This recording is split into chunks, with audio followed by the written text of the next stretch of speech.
Now we're cooking. All right.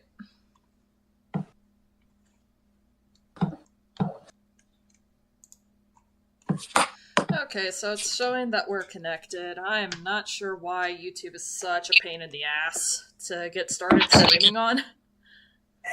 YouTube is just different compared to a lot of other services. They're so backwards. Mm-hmm. And of course, you know, YouTube's fucking, Garbage. well, I was gonna say the copyright system. Can't even play...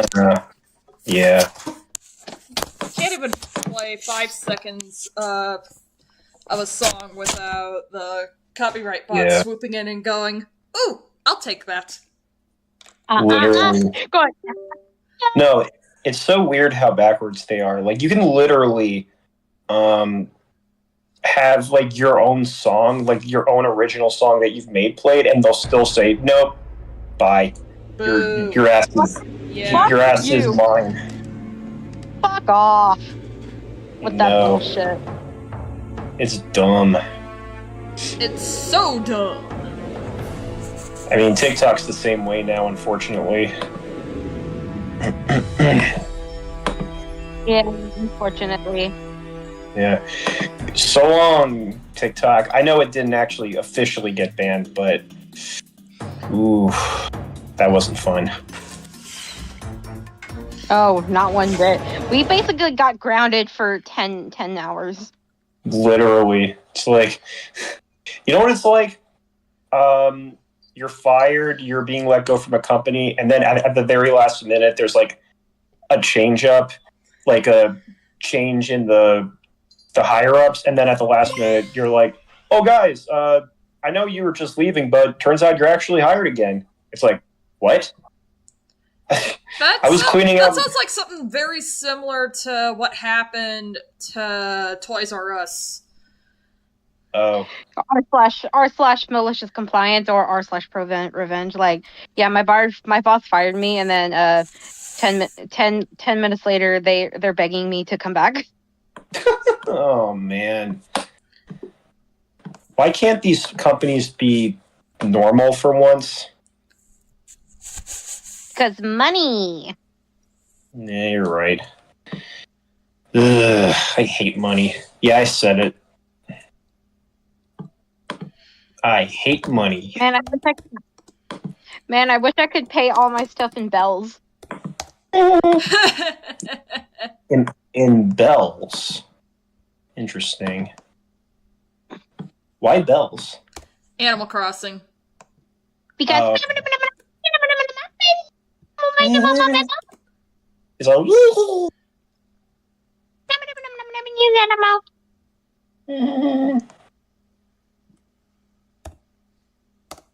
I think my favorite Animal Crossing meme is someone catching the shark, and instead of saying gotcha or something like that, it says holy fucking shit. Like, anyway. honestly, I would say that if I caught a great white shark. Lol. Ain't that the truth? If I caught a great white shark, I would say happy 50th anniversary, Jaws. Nice. I say that because that movie's going to be 50 years old this summer. Holy shit, damn. Yep. I told you I'm old, but wait, no, I wasn't born when it came out. But I told you that movie's old. Wait, no, I didn't. You know what else is old? My mom.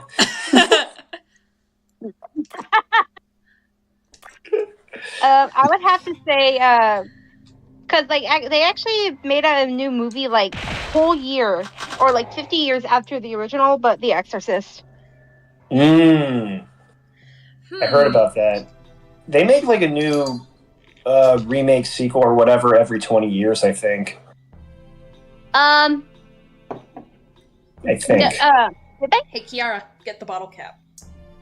Yeah, if I'm correct, I think Exorcist Believer was made. What? No, you're saying? Oh. But I was saying that like it came out in 2022, 50 years after the original. I will be right back.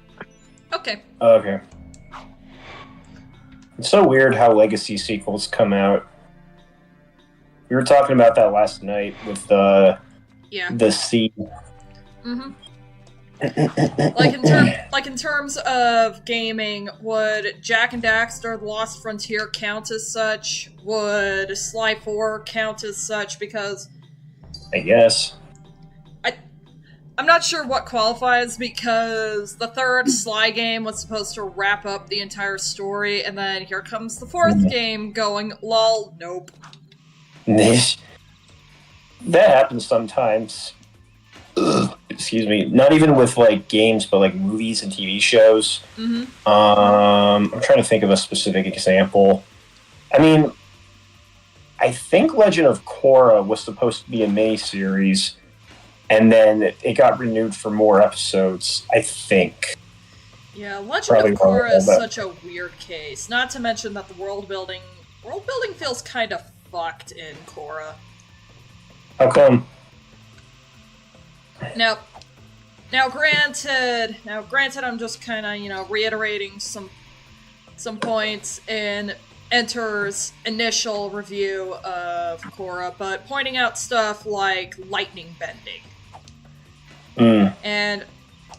And you could make the argument of, okay, maybe it's become a lot more common in this time period, but at the same time, when you have law enforcement using it, and metal conducts electricity, and then the implication of what if every the implication that every single lightning bender had to be 100% instituted into the police force, which that feels kind of fun. There's lightning benders? When did this happen? This was in Legend of Korra. Oh, that makes sense. I don't remember. I'd never seen Legend of Korra, that's why.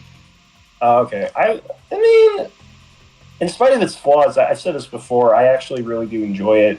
That's fair. I guess, yeah, like, lightning bending is definitely an odd choice. Yeah. Also, it is... Oh, real quick, sorry, not to mention, when you have these guys, with their metal plate armor going up against... Wait, no, not lightning benders, metal benders. That all of them had to have been instituted in the police force in order for that to work. But also imagine going up against firebenders as a police officer. Just if you expose metal to flame enough, that shit's gonna heat up, and of course, two possible injuries. One, you're just gonna get burned via contact, or two, it's gonna be so prolonged and so hot that the metal will fuse to your skin. Ooh, yeah. I mean, maybe they had like some special equipment to like protect them from that, but at the same time, that would still be like, who knows if that equipment would be foolproof. Yep. And of course, yeah. I will say the concept of them continuing bloodbending was definitely pretty scary, but I don't think they continued that after the first season. Now that I think about it. That's weird. Yeah. It's definitely been a minute since I've seen Avatar and Korra, but I actually watched them the same year that they... I wouldn't say it's when the show had a renaissance necessarily, but it was back in 2020 when both shows were added to Netflix. Fair. Yeah. I'm trying to think, what was the weakest episode of Avatar?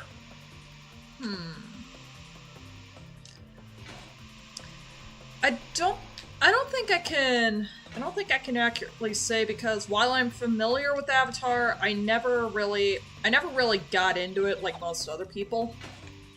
Same here, to an extent. I think I had watched every episode back then, like in 2020, as opposed to when I was younger. Yeah. That's because I didn't have cable.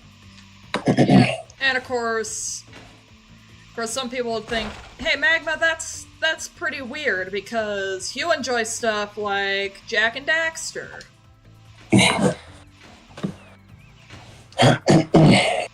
I mean, people can't get into everything at the same time. That's true. I do think it's interesting, like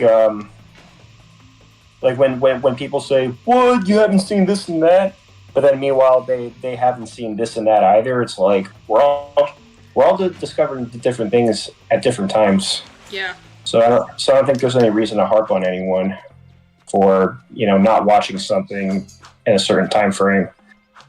Mm-hmm. Anyway, are we gonna do some drawing or some Jak and Daxter? Oh, shoot! I forgot to share my screen. It's all good. Set the mood. Here we go. All right, YouTube. Yeah, went and Prepare. found a couple of precursor orbs down in the forest. Nice. We gotta get more wholesome up in here.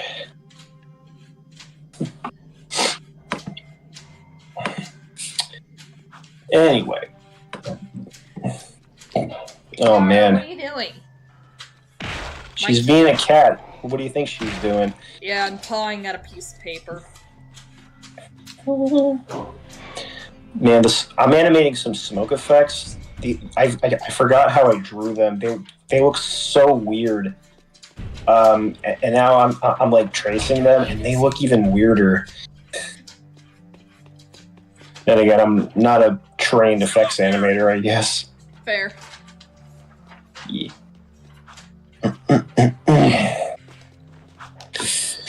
Alright. What do we got? Hey, alright. Alright. Welcome to MagmaCast, episode... We're just doing Jak-uary and Chill, fellas. If you could... And because apparently I don't have enough of a channel history, that means that I can't post links to the merch shops, nor can I pin comments linking to it. Yay. If you made your own podcast, would it be about Jak and Daxter or something else? I don't know. I could start a geology podcast, like geology and gaming. That'd be an interesting combo.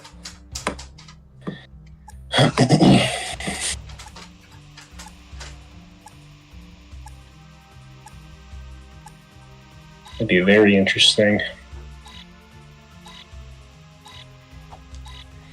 I mean, I've always wanted to do it since fucking, Since I was a little child.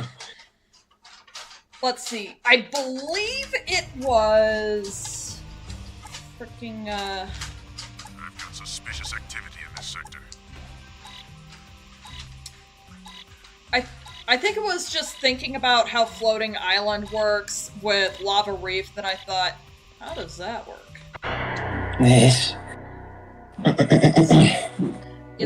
Like how does that volcanic system work? Because Red Mountain in Adventure is implied to be reminiscent of Lava Reef from Sonic and Knuckles, so it's supposed to be on Angel Island. So okay, how does that entire volcanic system work when Angel Island is up in the sky? Here's the answer: magic. Are y'all I heard Angel Island. Is that what you're talking about? Yeah. Okay, so Mom got back from Rose's, and I came downstairs. I look at the bag, the Walmart bag of like the plush bouquet. She's like, "Ah, shit." Nothing so far. That's pretty Yeah, funny. so she's like, oh, yeah. Yeah, because, like, I saw it earlier, and my dad said, oh, I don't think you were supposed to see that. Uh-oh. Busted. My mom's like, ah, shit, well, kind of tossed it in my face and be like, here you go, happy birthday. Oh, is it your birthday recently? It's Next coming up. week. It's coming up. It's coming up. It's coming up. It's there. It's coming up. It's coming up. Nice. Do you know what's funnier? Me, 24. Please advise. 25. 25. Yeah. I'm not going to say when my birthday is, but I'll give you a hint. I'm a Gemini. Boom. Nice. June? May. Damn it. Well, I guess that's my birth month, not really my birthday. Sweeping for suspect. You know what? That still counts. Damn it. I ruined the mystery! You know who else's birthday is on January 31st? It's always any opportunity I can get for a my mom joke, you know it's gonna happen. Anyway, but no, whose birthday is on January 31st? Not only is it Justin Timberlake's, but also Chill's. Oh my god. You know, the Burger King foot lettuce guy? Yeah. No, well, and also, number 15. Could I get the number 15? Yes. I love, not only is Chill's, like, I can't think of, like, all, like, the cameos. I know Chill's is one. I know, Finn Wolfhard was, he was the wall guy. Like, he was, like, covering his computer, like, what do you want, guy? I think he also voiced some of the Bliblies. Sweeping for suspects. Which I think, now I think about it, that show is doing a big disservice by not bringing the Bliblies back at least once. Oh, But- is it ones that attack Alan? Yeah. Oh, he's like, I just wanted my tea. Yes. You know, Cool. I actually convinced our friend Felix to draw his persona as Alan. Do That's, critters, the non-human characters in Smiling Friends are called critters. Do they count as furries? Because No, I don't not even know what the hell they are. Yeah, I was gonna say. Might be interested in this fact, but the voice actress for who played us the princess in that one episode, that's Luna. Oh yeah, I knew that. Well, she also voiced what the fuck was her name? I The get woman conflicting who Pim reports thought that was- she may have voiced Blaze the Cat in the Sonic series. Oh really? Again, conflicting reports. Conflicting reports. How is that conflicting? It's either confirmed or it's not.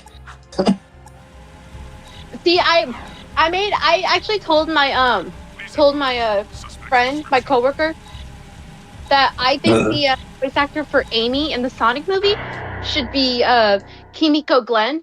And then someone posted it on Twitter, I'm like, yes, thank you. Roger. I have a funny story about the third Sonic movie. And I don't think anyone else is here. So you two have obviously seen it, right? Right.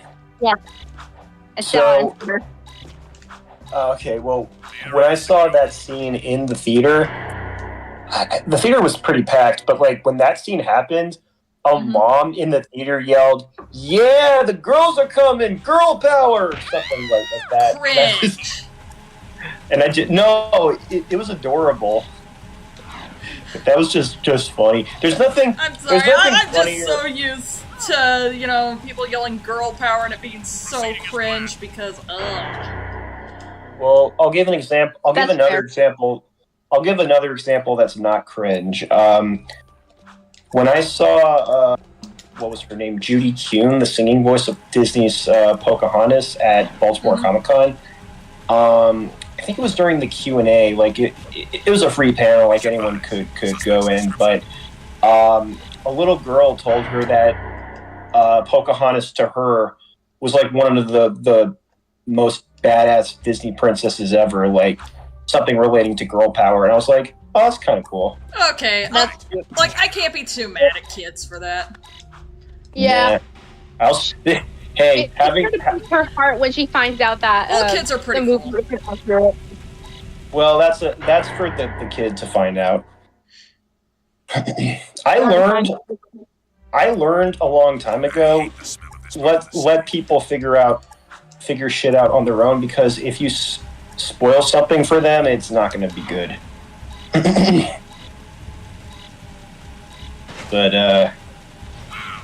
But yeah, that was the story about when Amy came in. It wasn't cringe; it was adorable.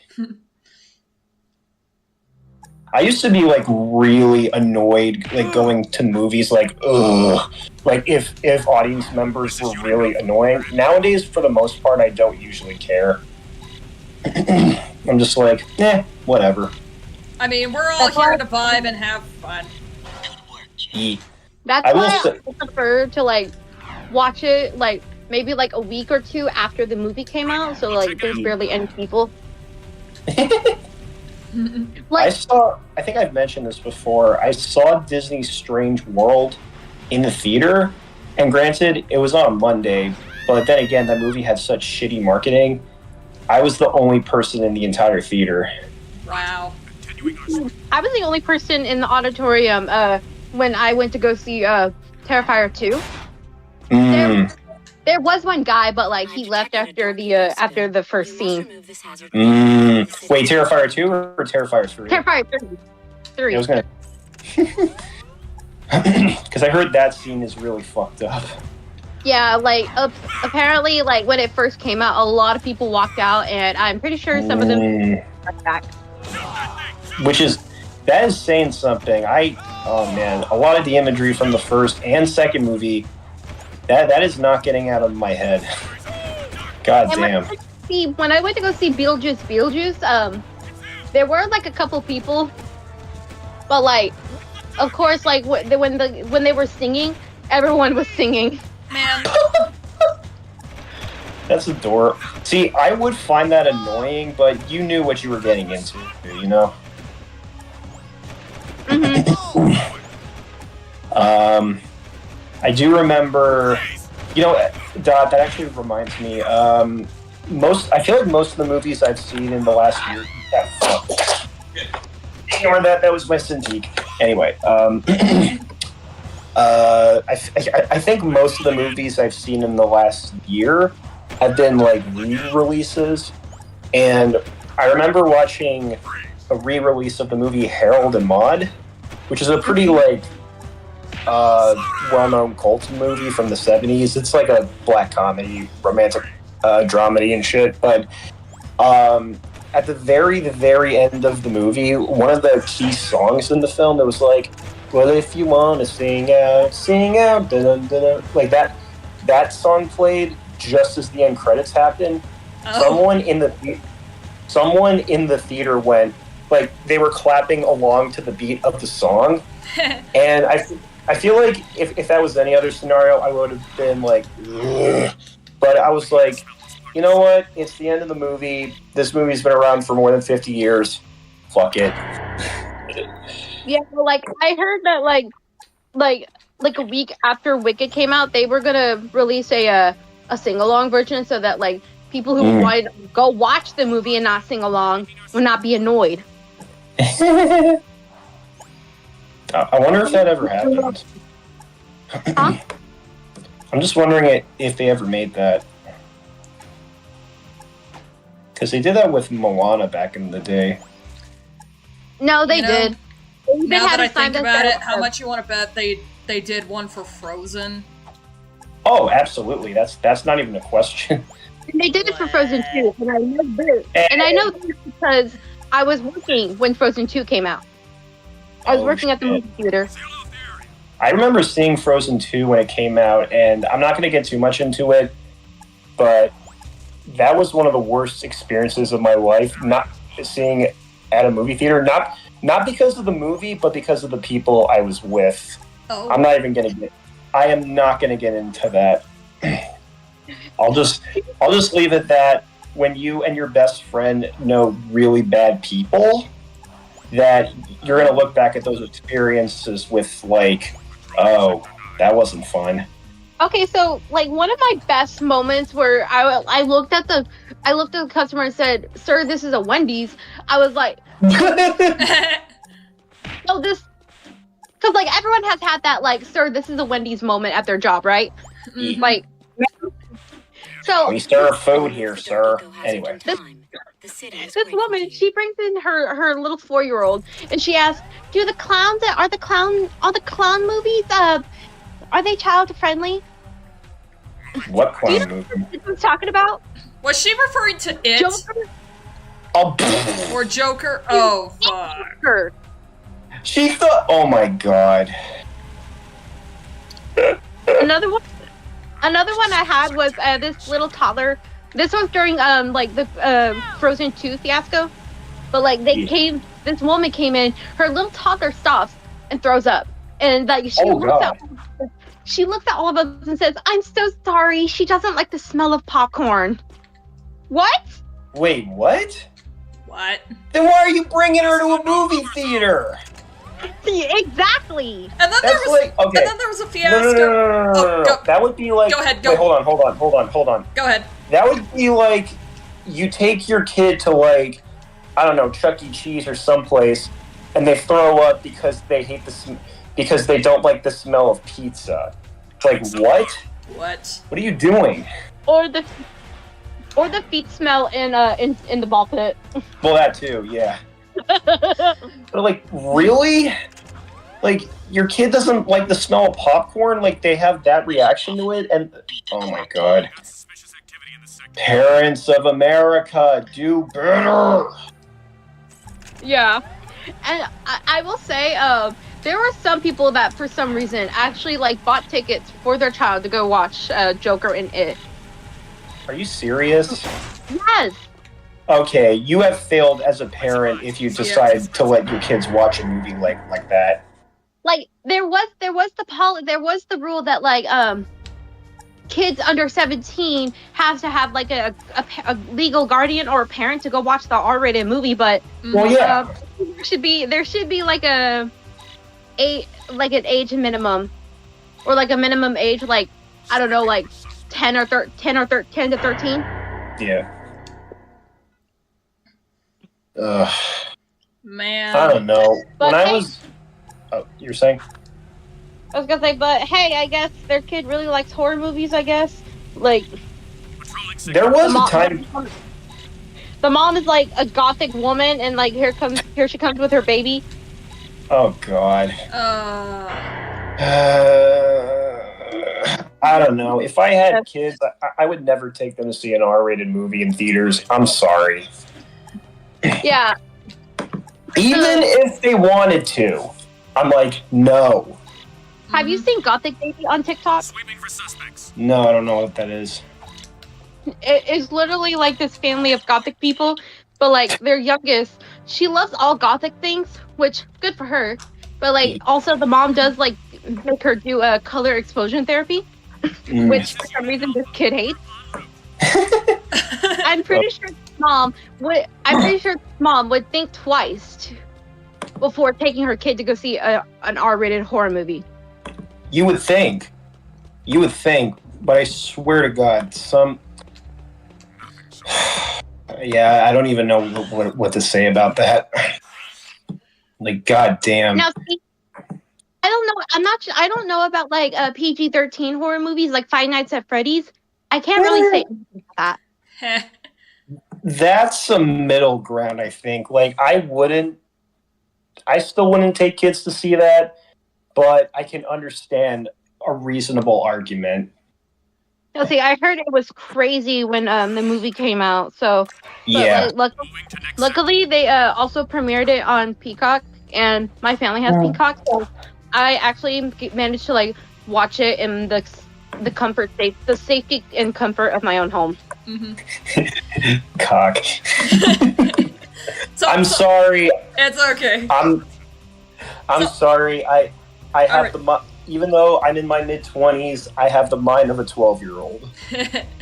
Yeah, so the point that I was trying to make, at least when it comes to movie theaters, there was a Bluey episode about going to a movie theater that apparently really got parents up in arms, saying, "Oh, my Really? child would never do that. This episode is banned in our home." Like, Okay. Like, oh, boo-hoo, sucks to be you, Mom. Like, who cares? Here's an Cool. idea. Don't take your kid to the movie theaters. Yeah, plain and simple. Don't take your kid. exactly. Yeah, okay. Even There's- that one joke from that episode where Bandit says, "Do I have to pay for the 4-year-old? She's not going to watch it." Yes, you do. There's an old Looney Tunes cartoon that was like it was basically a a parody of like films and film reels at the time. It was called The Film Fan, and there's like a scene where this like really snobbish woman and her dog are walking by the theater, and she goes like, "Movies? Ugh, we never go to movies, do we, Cuddles?" And they walk away, but then the dog runs into the theater when he sees a poster of a bunch of trees. Bruh. Now, see, the only thing I like about like that one Bluey episode, Magma, is Bingo under the hand dryer. Hand dryer. Look, it's just monkeys singing songs, mate. Don't think too hard about it. And then the little dog is like, she's getting all fluffy. Oh, Bingo. Bingo, what are you doing? Bingo's precious. Peter, what the hell is that thing? It's a dingo. I named it Bingo. Do. What's the not even like working at a theater, but like watching a movie? What was one of, maybe not the worst, but one of the weirdest movie going experiences you ever had? I have an answer, but I'll let y'all go first. Let's see, weirdest movie-going experience? I don't think I've had a weirdest one other than, well, probably personal account. So this was back in 2012, and we decided to go watch The Odd Life of Timothy Green, which thinking back to that movie, all I can think is, wow, that movie was kind of fucked up.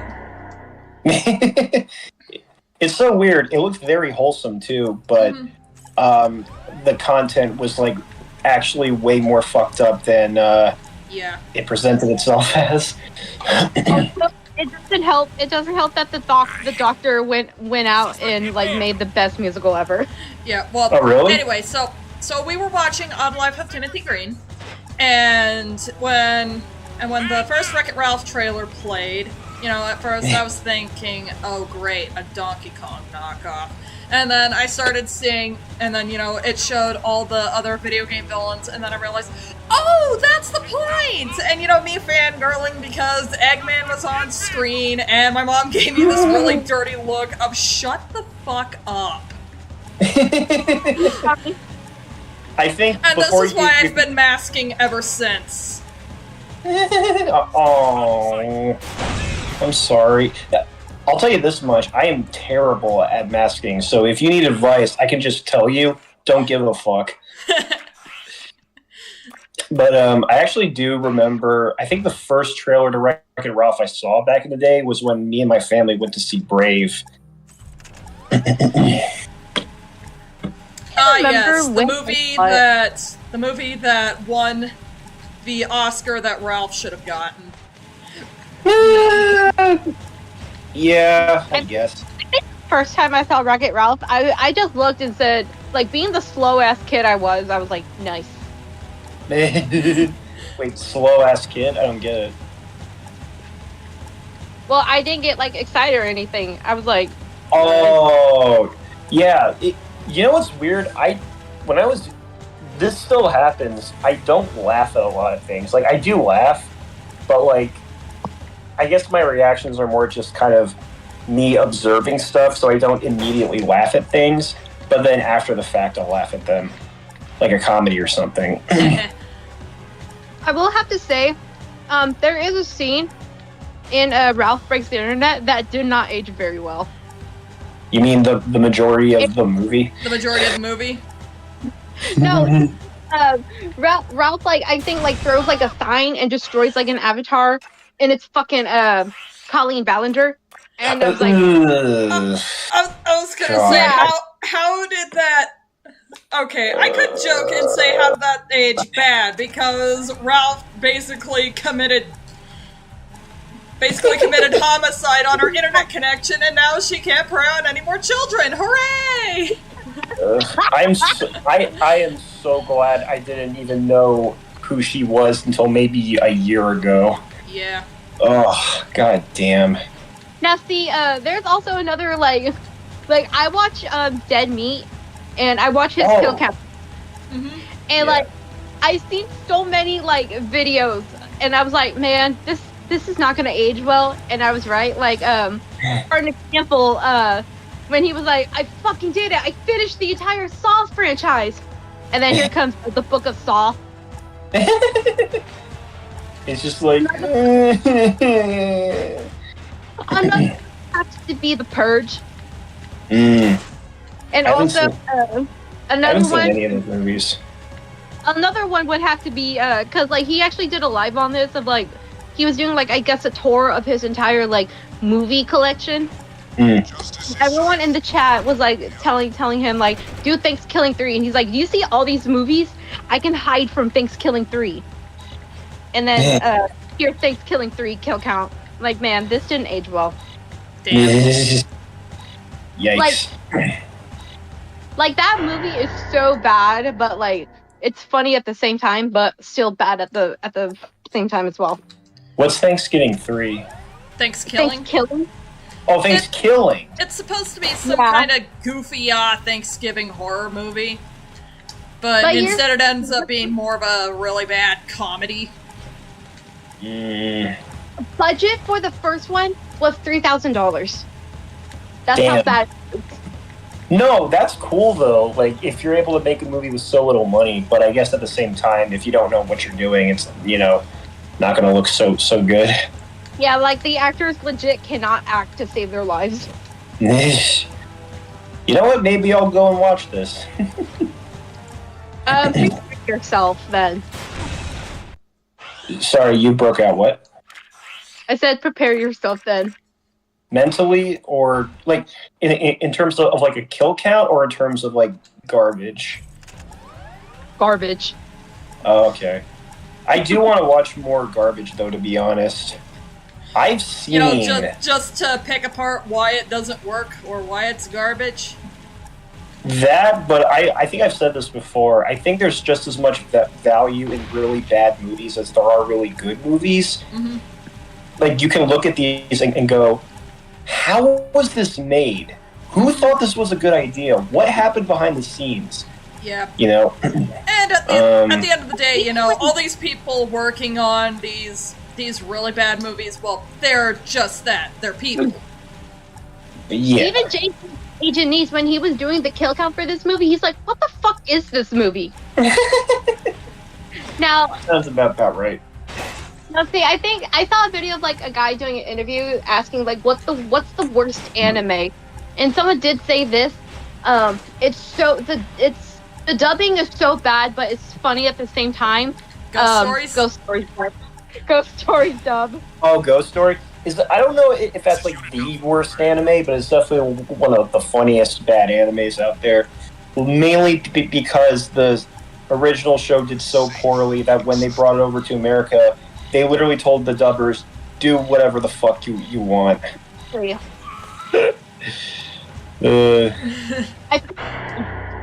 I think, like, funniest is just the characters. God, you four are the ugliest fucking kids I've ever had the misfortune of seeing. How it goes. I still remember that one, I don't remember what her name was, but she had, like, purple hair or something. She was talking all quiet, and then just out of nowhere she said, do you accept Jesus Christ as your Lord and Savior? Like, what the fuck? Man, the internet is a blessing from our Lord Jesus. Sure, Mary. Nice ass. Do not repent, Jesus, you're right. And then there's like the little brother who's just always like blabbering like. Fuck. Get back here. Do you know how many pedophiles there are in Japan?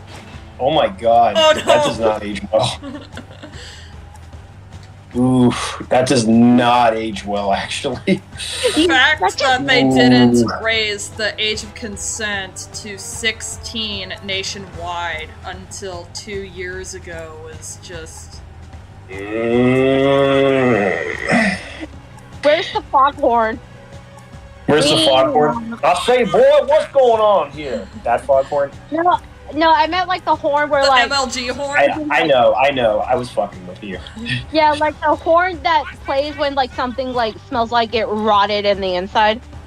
Ricola. Oh, man. Okay, now I know which foghorn you're referring to. I thought it was like the horn on like a large ship, like a barge or cargo ship. Mm.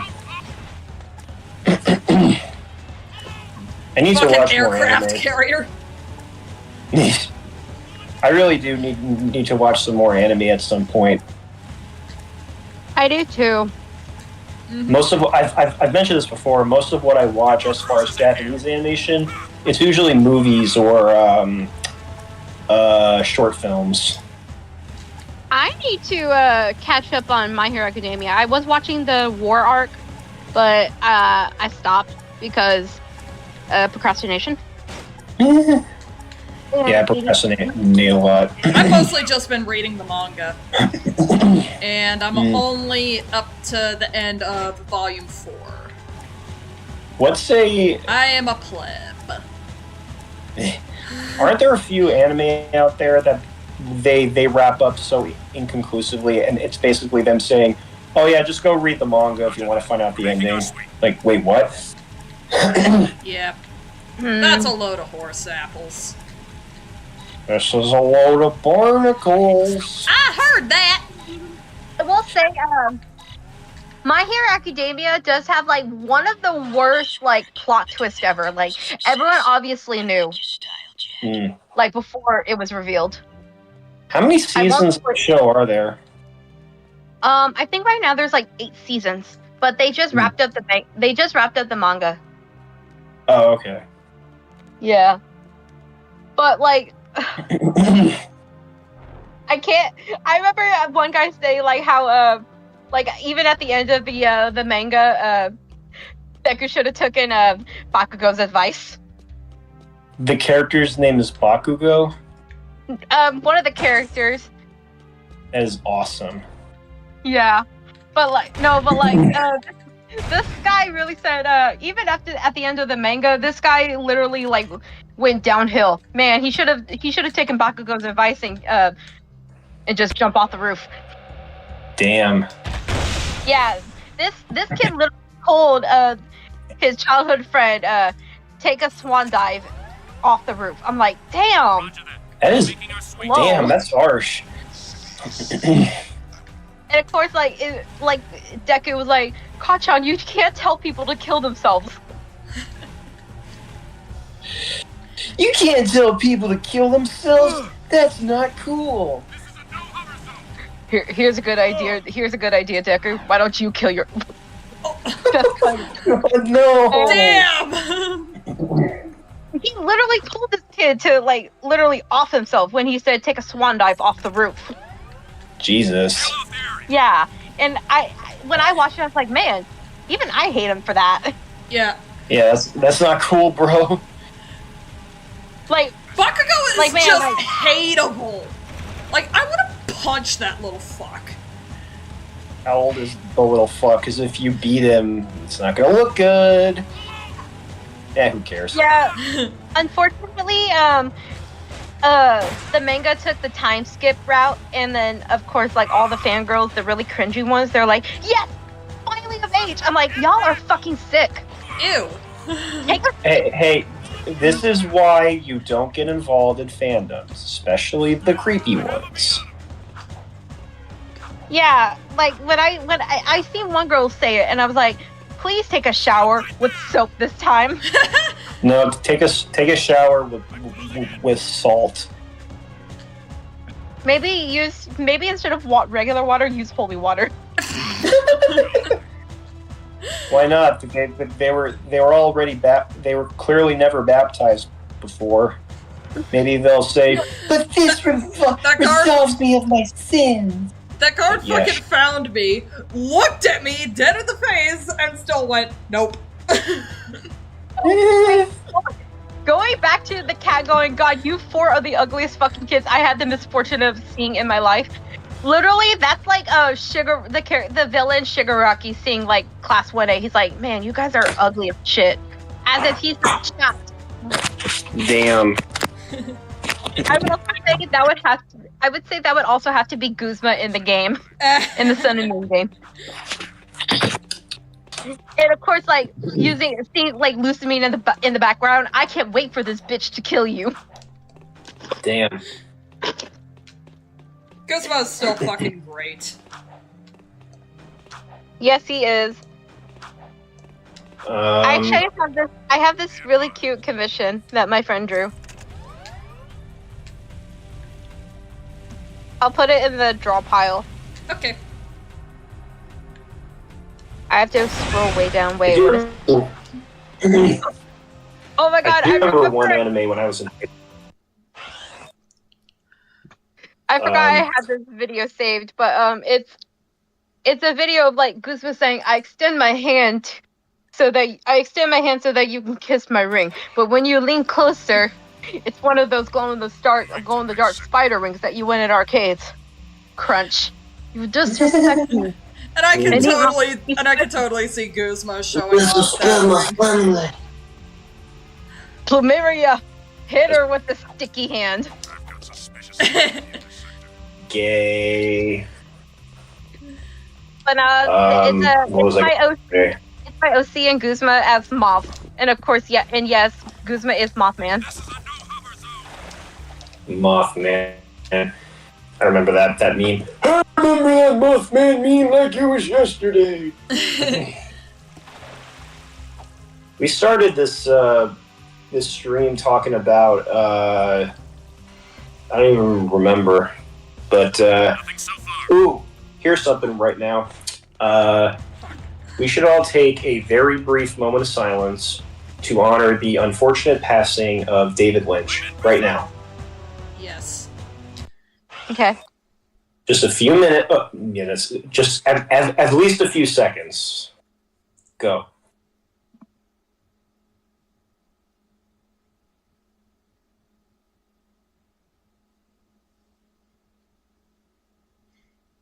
We lost a lot of people in the last few years. Mm-hmm. Yeah. But David Lynch, though, god damn. He had emphysema. That's fucked up. I legit cried when I found out what was his name? Ken Page passed away. Yeah. That was unfortunate. I know.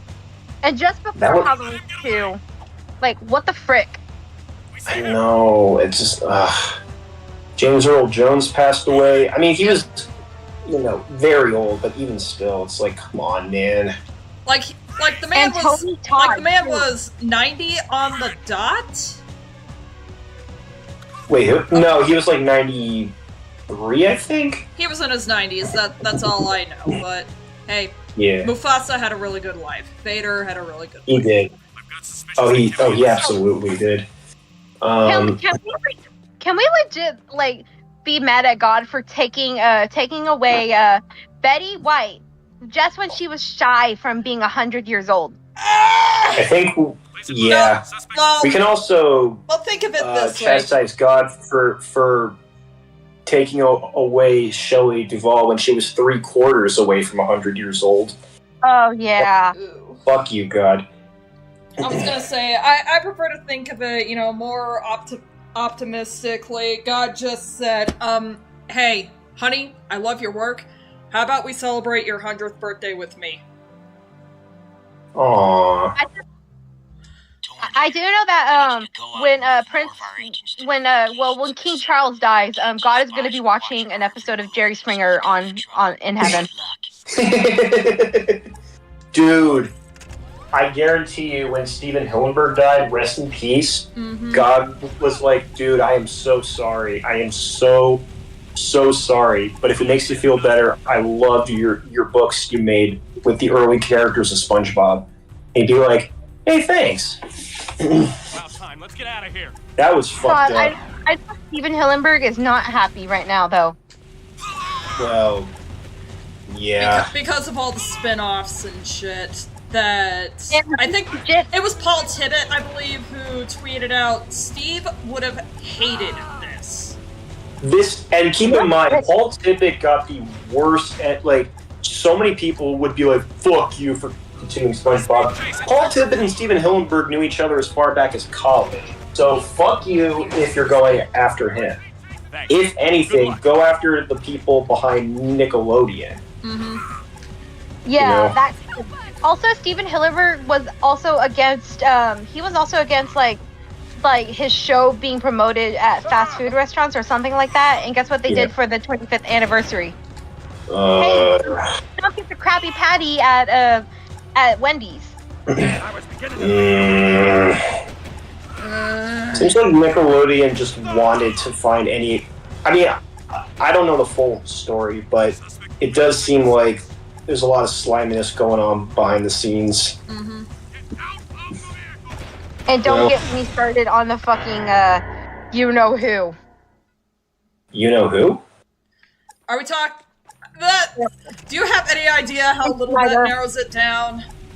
There was John Kay, who was a fucking creep. There was Chris Savino, who was a fucking creep. Well, there was Nickelodeon Butch Hartman, in general. who was Butch Hartman. Well, there's already a lot of It's amazing that Steven Hillenburg...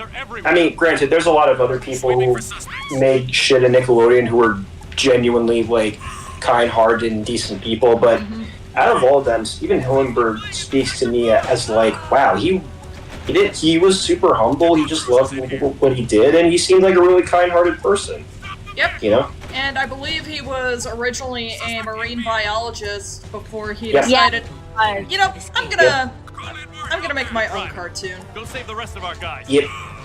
He trained in marine biology, and then he was like, you know what? I want to study animation. Good on him. Good for him. He already clearly had a passion as far back as when he was a kid, but I guess, like, when he got older, he was like, you know what? I want to do cartoons as a career. Boom. I mean, like, can you like name other person who's done that? Like, go from one career to another? Yeah. Well, there's quite a few. Oh. I mean, I can't name any off the top of my head, just like that. But actually, no. Here's one. Ralph Bakshi, the director of stuff like Fritz the Cat, Wizards, and Cool World, and all that.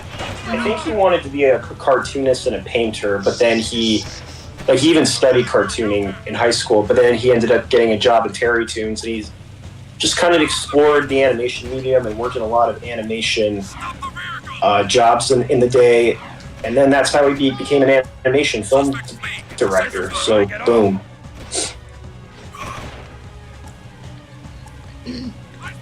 There's a lot of examples. Yeah. Okay, now I gotta finish this fucking drawing.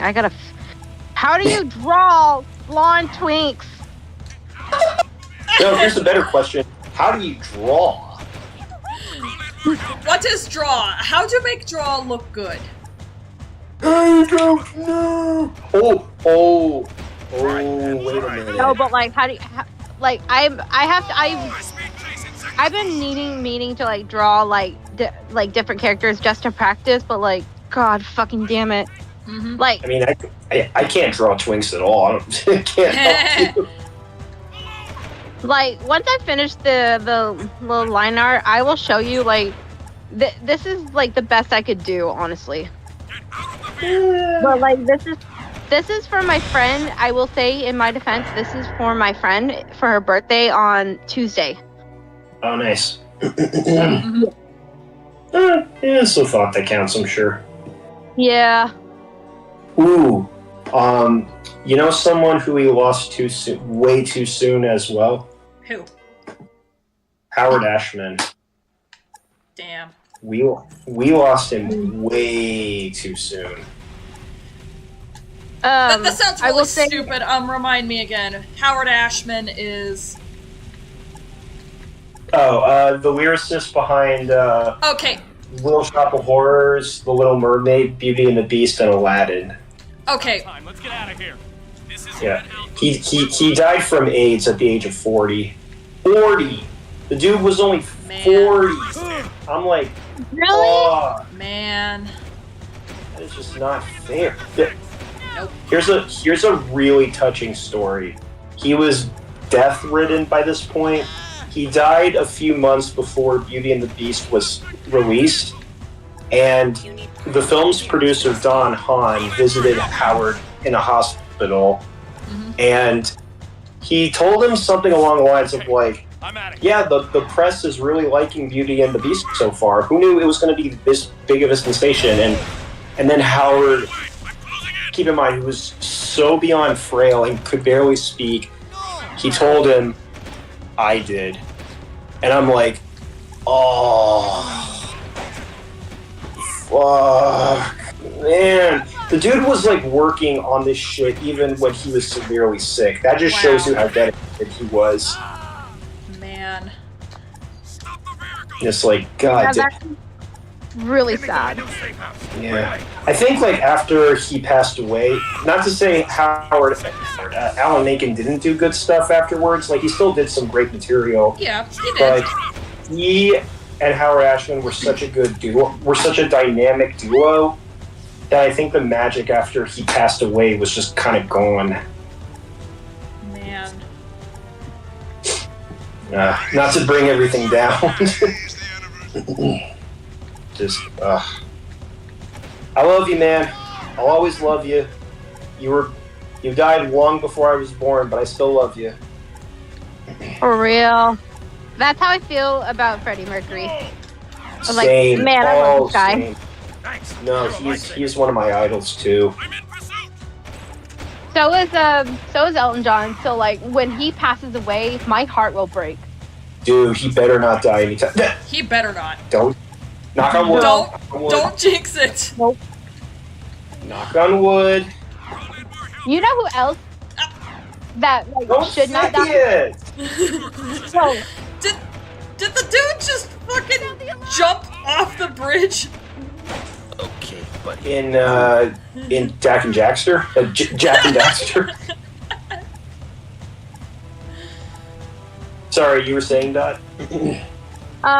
One other person who should like live forever would be the Prince of Darkness himself, The Prince of Darkness. Oh. Ozzy wait. Osbourne.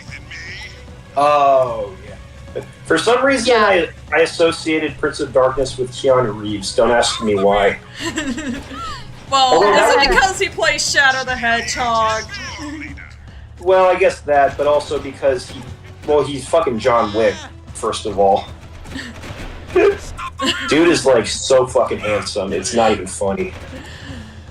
Fair enough. He's Dude has to breathtaking. live. Dude You're has. breathtaking. You're breathtaking.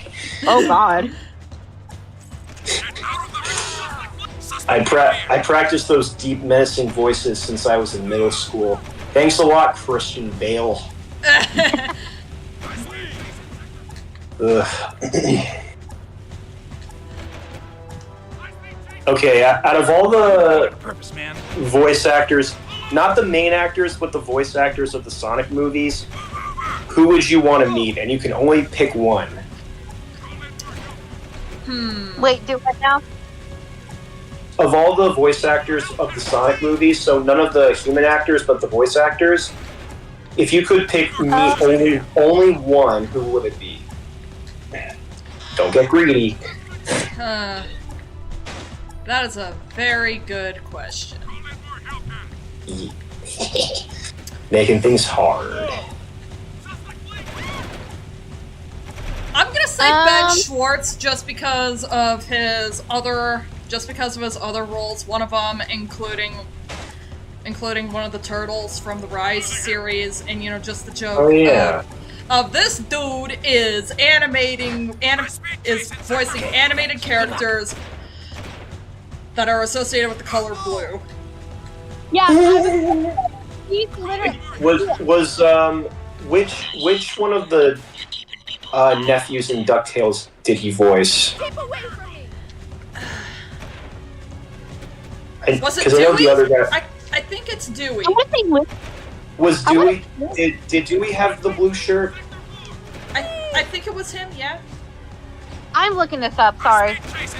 No, please do. Please do. I don't want to be Talking about misinformed. DuckTales, let's fucking go. Dewey is the blue one, I think. Yeah, he is. Well, there you go. I'm looking. Yeah. DuckTales is my go. Nice. Hey, the sea, welcome. Welcome. Literally, Oh, my boy. I want to meet Ben Schwartz just to do like my Walter White impression. Like, what is wrong with you? Why are you blue? I want to meet Idris Elba. Boom. Yeah, I said it. And I'll get You know what? Keanu Reeves in here. Full trio. Complete the trio. Yeah. I actually learned that he also plays as Chief Bago in Zootopia. Yep. He was also My Dear God. favorite movie. wait, no, what was that movie? What was that movie he was in? He was also Shere Khan, I remember. Played come on. What was that one character's name he played in The Suicide Squad? I am Bloodsport. blanking. Yeah, him. I was blanking on his fucking name. I'm shocked to learn that. I want to meet Beth Elba's Bezos, actually- the founder of Congo, the great Elba's online actually a selling rapper. site. You need verbal Nice. clearance for this gate. We were talking about which voice actor of Sonic would you want to meet? Here's a better question: which voice actor would you want to meet? Oh, I don't know. Dan. Peter Castellaneta. Cullen, hands down. He was like my hero growing up. Which one? Wait, who? Peter Cullen, the voice of Optimus Prime. Ooh, Yeah. that'd be cool. That's a nice one. I'd also want to meet Rob Paulson, Tom Kenny, Tress McNeil, Nancy Cartwright. Reynolds, right? I meant, wait, what? I'd love to meet Josh Keaton. It's a joke. Ooh. Hey, fun fact!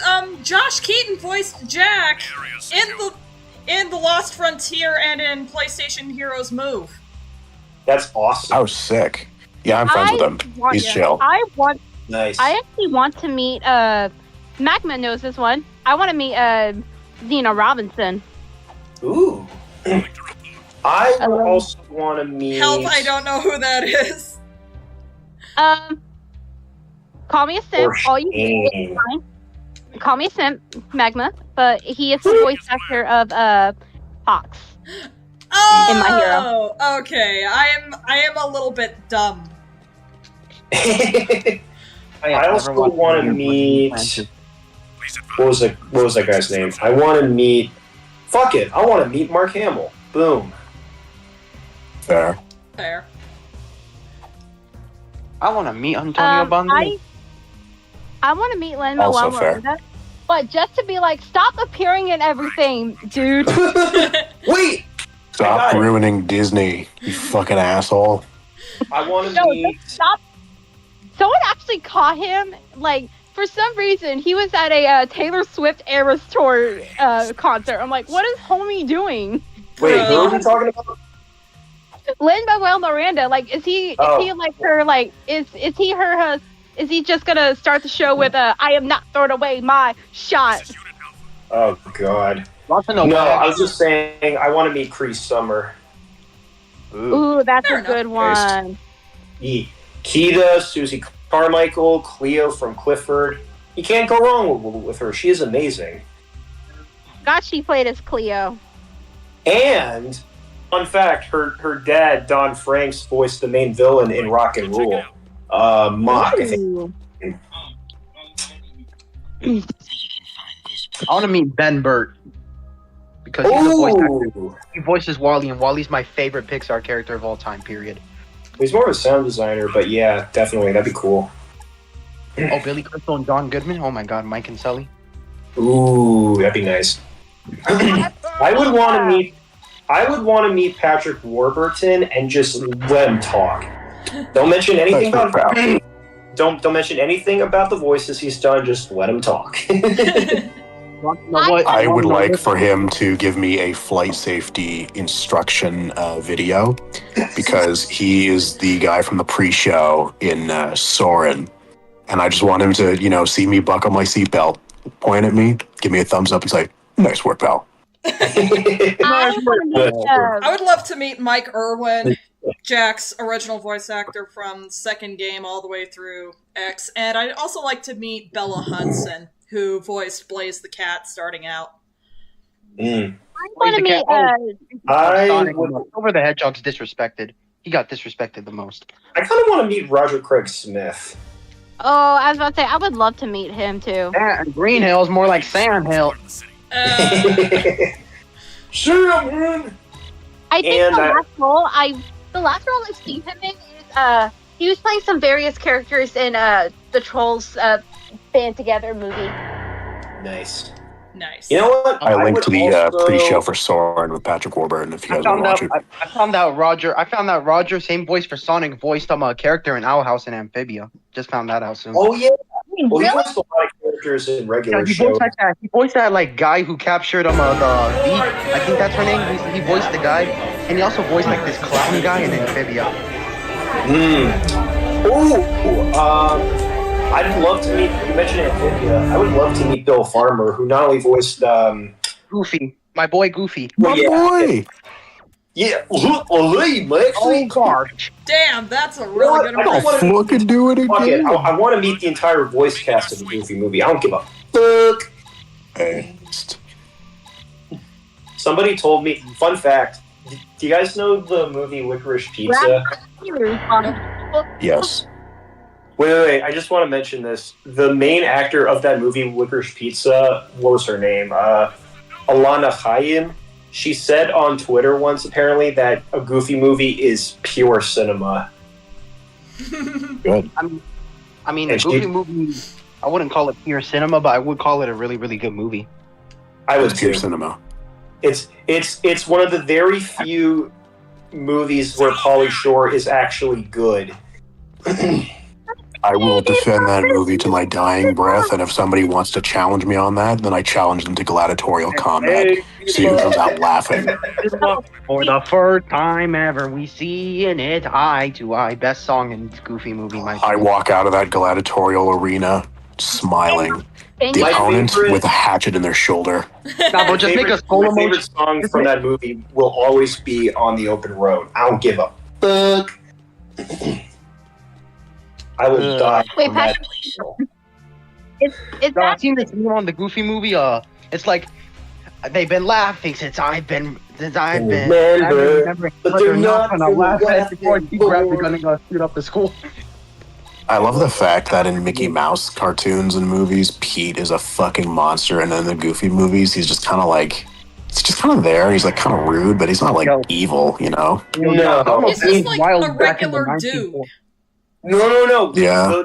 The antagonist, the real antagonist of a Goofy movie is the fucking car box, glove compartment. True. I know Duck was wilding in the early stages of Disney. The stuff that he did is wow, unbelievable. Oh, Pete was a fucking monster. He was like the go-to evil bad guy. And fun fact, he's actually the oldest Disney character still in use. Yep. Wow. Yeah.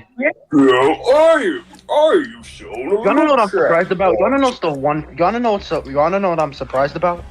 What? We still haven't got like a real Disney Mickey and Friends movie. The Three Musketeers don't count because that wasn't made by Disney. Well, we haven't, other than maybe Fun and Fancy Free, we haven't had an official, full-on feature-length movie with Mickey.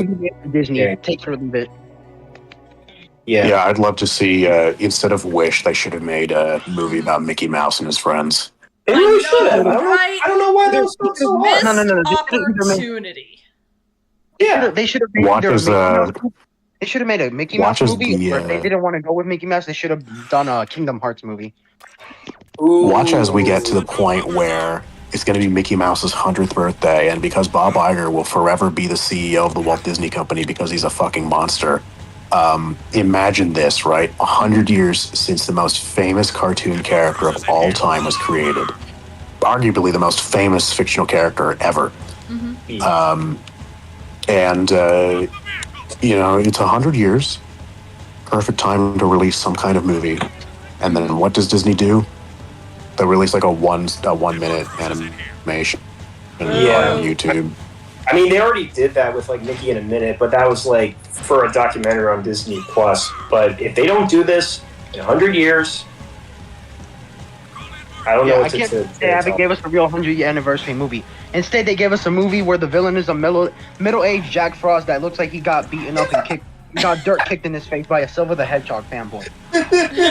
I have never seen a company so simultaneously trying to use the history of the company as a marketing ploy while also being simultaneously ashamed of their history. Actually, no, Hugo Boss. A Disney villain with Magnificent. I was like, oh yeah, bullshit. You know what's sad? Magneto. The hell, I don't give a shit about was this movie. correct. Yeah, it's sad. I don't remember any of the songs other than maybe a few. It's weird. Like I almost called him Magneto. Magnifico's weird. So I haven't seen a wish, but if I'm understanding the plot of the film correctly, he grants a few wishes every month. And it's just supposed to be stuff that's for the betterment of the society he lives in. But at the same time, too, it is also a society that worships him basically like a god. So it is still like a cult of personality type shit. It's one of those things where, like, I think the morally correct thing for him to do if he has those powers is just don't use it. Just don't. Like, it's not good. You should. No one person should have those abilities. You wanna know what I am still pissed about though? How this reviewer back then called Electric Dragon 505 used to glaze the shit out of Disney and Animate? Animate, yeah. He used to bash Sony for being creative. He literally called Cloudy the worst movie ever because it actually tried to be doing something different. I think. Wait. I gotta chime in here. I think I mentioned this before. I'm not going to get too much into it, but me and a friend actually interviewed the main character designer of that movie. And long story short, he told us that he did watch the video, and he wasn't even mad. He was just fascinated. He was actually impressed that someone could get so angry at his work, like so passionately angry about it. Like, basically, he was like genuinely impressed that his work made someone that mad. You know, I don't know about you, but that's a pretty Chad way to go about that kind of stuff. Yeah. But if there's any animation YouTuber I used to really like, that I guess specifically this guy's a specific Disney sort of YouTuber, but used to love him, and then I actually had a bit of a spat with him on Twitter once because he was being a fucking asshole. Tony Goldmark. Really? I don't remember. Yeah, he's a fucking asshole. I didn't know that. I must See, have missed that one. What was his fatal flaw that basically did it in for you? He said he just blocks anyone who doesn't like The Last Jedi. I'm not even joking. And then my response was, like, what's wrong with not liking The Last Jedi? And then he went off on me saying, like, people are being so toxic, it's so hateful. I'm just like, dude, I'm a fan of your videos. Yes. There's no reason to, like, lose your shit on me, dude. Like, I like your stuff. Like, I'm just asking a question. And then he blocks me. I was like, you fucking asshole. Wait. Isn't that a little hypocritical that he says he'll block anyone who hates that movie, but he's the only one getting genuinely upset? Like, literally, yes. you can like, someone on Twitter could literally say, I thought The Last Jedi was meh, it wasn't that great, but it wasn't that bad either. And then it's just all of a sudden he like throws a soiled diaper meltdown. It's like, what the fuck? Oh, he's a piss baby. Like, honestly, I sat there kind of astounded because I had been a fan of this guy for a decade, and I'm just actually a decade plus, like 15 years.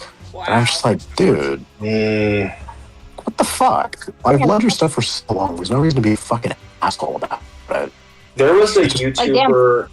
There was a YouTuber back in the day. I'm not going to name him, and I'm not going to name my friend either. But he used to review a lot of like cartoons and stuff, and I thought, wow, this is a really good reviewer. And then he started bullying my friend, literally just because he he said something about Game Grumps, like, I'm not even going to get into it, but it was when like JonTron was getting under fire, and he said like, hey, like, the way they're responding to this is kind of immature.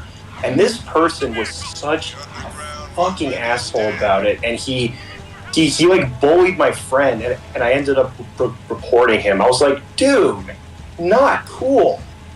Like, that is not okay in any way, shape, or form. I'm just curious. What do you guys think of? What do you guys think of Gaming Magic 13? I do not know that. I don't even know who that is. All I've heard is that he made like a 6-hour-long video explaining why Toy Story 4 was the worst, which... Once again, if you have a movie review that's longer than the movie itself, it's an automatic no-no for me. I'm sorry. I don't know. I don't think that's entirely fair. If the content of the video is, right, worthwhile, then I think it's fine to have a 6-hour video. Yeah, some people like to do like documentaries or exhaustive looks. I get that. Make parts though, not one whole video. I don't know. Well, that's what he did. Each part was like 40 minutes or so, and it was like 7 or 8 parts. Okay. But I was just wondering, just because I have mixed thoughts on him, because, on the one hand, I really, really dig his Toy Story 4 coverage.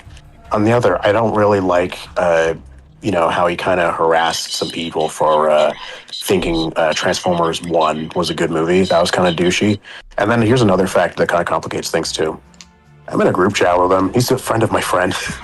Makes it really awkward when I'm just like, oh yeah, you're kind of an asshole. Good takes for the most part, but you're still kind of a dick.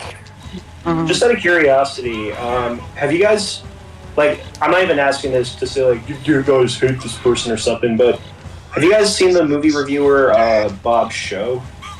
No. I've heard of him, No, but I haven't seen his content. Anyone named Bob deserves to be punched. I'm kidding. That's Except a lie. for Robert Carr, Mr. Incredible himself. You're gonna punch? Yeah, because I don't want to be sucker punched back by him. Yeah, I was gonna say. Hey, listen, no, he was okay. The only Bob I care about is Bob's Burgers. Wait, what about The only Bob? Bob I care about is Bob Iger because I want him to suffer. What about Bob the Builder? I don't trust that fucker. You know, I was literally like growing up when that came out. I've never seen a single episode. I saw a few when I was a kid. It was cute. I have never seen Bob's Burgers in my life. I saw a few episodes. It's not for me. Oh, okay. Yeah, but I'm not big on Bob's Burgers. Yo, have y'all ever heard of this goofy boy called, I don't know what his name is, but I remember he like used to have this like fan series where he like entered the My Little Pony world or some shit, and he like had a crush on like this pony called Starlight or some shit. Like basically every pony wanted a piece of him. That sounds scary. That's concerning. No. That's genuinely. He did get exposed for some DeviantArt messages, so we should get him out of the way. Mental illness and its consequences, and this is coming from someone who's mentally ill. No, mental illness at its peak. What? That's mental illness at like its most deranged. At its peak, basically. Yeah. I actually the voices, the rot consumes, the fuck is coming. He broke the mental. I actually, it's funny. The walls are speaking. Sorry, what? I'm saying the walls are speaking. Oh no! Well, no. He lives in a haunted mansion. I've actually known people who were like, they were somehow convinced that they had these parasocial relationships with their favorite YouTubers, and I'm like, dude, there's no way these people even know who the fuck you are. Like, what are you doing? What are you talking about? Where does I think I take the cake on that. I think I take the cake on that. I had a fan of mine make a sexual fanfic comic shipping me and my friend. Ew! Oh God! Fuck. Oh God! I am. Yeah, I wanted to die. No. We mentioned one of us mentioned Animat earlier. Even he had a really fucked up fan who, like, I'm not going to get too much into it, but he did some really creepy things just so he could justify wanting to collaborate with Animat. And this dude, let me tell you, he was not stable at all. I'm not even going to say what his name was, but I can't remember their name, but I actually used to follow this one person on Instagram that like made a buttload of like ship art of Septiplier. And like now thinking about it just makes me want to die. Fan art of who? Markiplier and Jacksepticeye. Oh, well, yeah. I don't know. The internet's a weird cesspool. But Cool. not that. The internet is a blurse. I know. That's No, what Ralph the internet should have That is been. hell. There was a picture of PewDiePie and I think his name was Cryotic. Well, one of them now has a child, and the other one is not even allowed to be near children. Jesus. Okay. Wow. Wait, Peter. Wait. Bionic? No, Bionic is a different outfit. No. Sorry, this obligatory hero. Incredibles joke. I'm sorry. No, it's okay. Hey, any chance you have to quote The Incredibles? Chef's kiss. Boom. But no. Wait. So does PewDiePie have kids? Yeah, he has a toddler named Bjorn. Aw, that's adorable. Bo was a little Viking. What was that? Bro was a little Viking. Oh yeah. Yeah. And What are your for any- opinions on the How to Train Dragon live action? Just wondering. Ooh, yeah. Good. What is your thoughts? I'm not fucking watching that. I Thank was gonna you. say- Neither am I. if anyone who actually watched PewDiePie was a huge fan of his pug Maya, she did unfortunately pass away a couple years ago. Aww. Damn. Yeah, rest Well, in peace to that one I have eye no reason to live pug. anymore. Oh, she only had one eye. He still has. Yeah, Maya had only one of them. Little babu. Hot topic is Gotcha. hated? I have no reason to didn't live know that. anymore, so. Fair enough. He still does has his dog Edgar Allan Pug. You know what? Edgar- But see, An Can I give a hot take? pirates. Can I give a hot take? Yeah. I think Pirates. pugs, Soft screenplay. I think What about pugs it? are misunderstood. That What is about pirates? Pixar sold. I'm so Wait, so- confused. Why was I summoned? Why are we talking about Pixar now? Not Myra. Magma. Why did you summon me with pirates? I said pirates Hey, are a guess reason what? to keep HP, living. guess what? They are. Hey, guess what? Oh. I have an old You know what I friend want right to rewatch? Not the current ones though. I'm not a big fan of the Somalian ones. They're kind of not nice. Well, Like, guess you what? know, Well, guess what, guys? I got an announcement. Yeah, what's up? Grunkle Vader. Hey. Wait, sorry, what? Uncle Vader. That is a deep cut. What the fuck? What? Grunkle I have Vader. no Remember idea that- what- I think it was like one of your like second videos. See, Grunkle Vader. Grunkle Vader? You know the funny part? That's not even one of my first videos. That was like dozens down the line. I just privated the rest. Oh, well, I mean, that was a I just fun found video. out I'm like Speaking of Grunkle, his Just the combination of Grunkle and Vader just immediately, automatically sets off the Sanctuary Guardian theme from Earthbound. You know, the what meme song. this is the It's, most shit I've ever heard. It was fun. So basically, what I did was I took clips of Grunkle's stand and I put it over clips of Darth Vader. So it'd be like Vader strangling somebody. It'd be like, "Hey, want to hear a joke? My ex-wife still misses me, but her aim is getting better." And the guy doesn't respond because he's being strangled to death. Her aim is getting better. He's still dying. You see, it's funny because marriage is terrible as it throws him against a wall. Oh damn. Speaking of Darth Vader and like Disney characters, has anyone ever come up with any genuinely funny Disney movie title puns relating to Star Wars? Because the only ones I've ever... The Empire Strips Back. I was going to say... I got Dirty Mind. I don't know. No, wait, hold on, because the only genuinely creative puns I thought of were The Empire's New Groove and Big Hero Sith. Those are good. Empire Pack shots. I can't think of any others. Like, what, Chewie and the Beast or something? Solo and the Beast? I can't think of anything else. Why don't we all some Disney titles? Jokes like not Star Wars related, just like some random Disney titles for jokes. Esmeralda. Beauty and the Beast, but it's literally just a porno. Oh no! That probably exists, in fairness. Oh god. Right. You're welcome for that thought. I'm a monster. Disney. This is one my wife left me. I got it.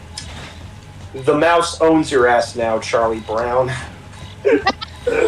Oh no. Yeah, yeah, the whole Chip and Dale Rescue Rangers movie. Apparently Charlie Brown was supposed to be the original villain in an early draft of the script, which is equally as fucked. Because the guy who the original voice of Charlie Brown, and granted, all completely coincidental, but the original voice actor of Charlie Brown died the same year that movie came out. Ouch. Yeah. You know what's funny?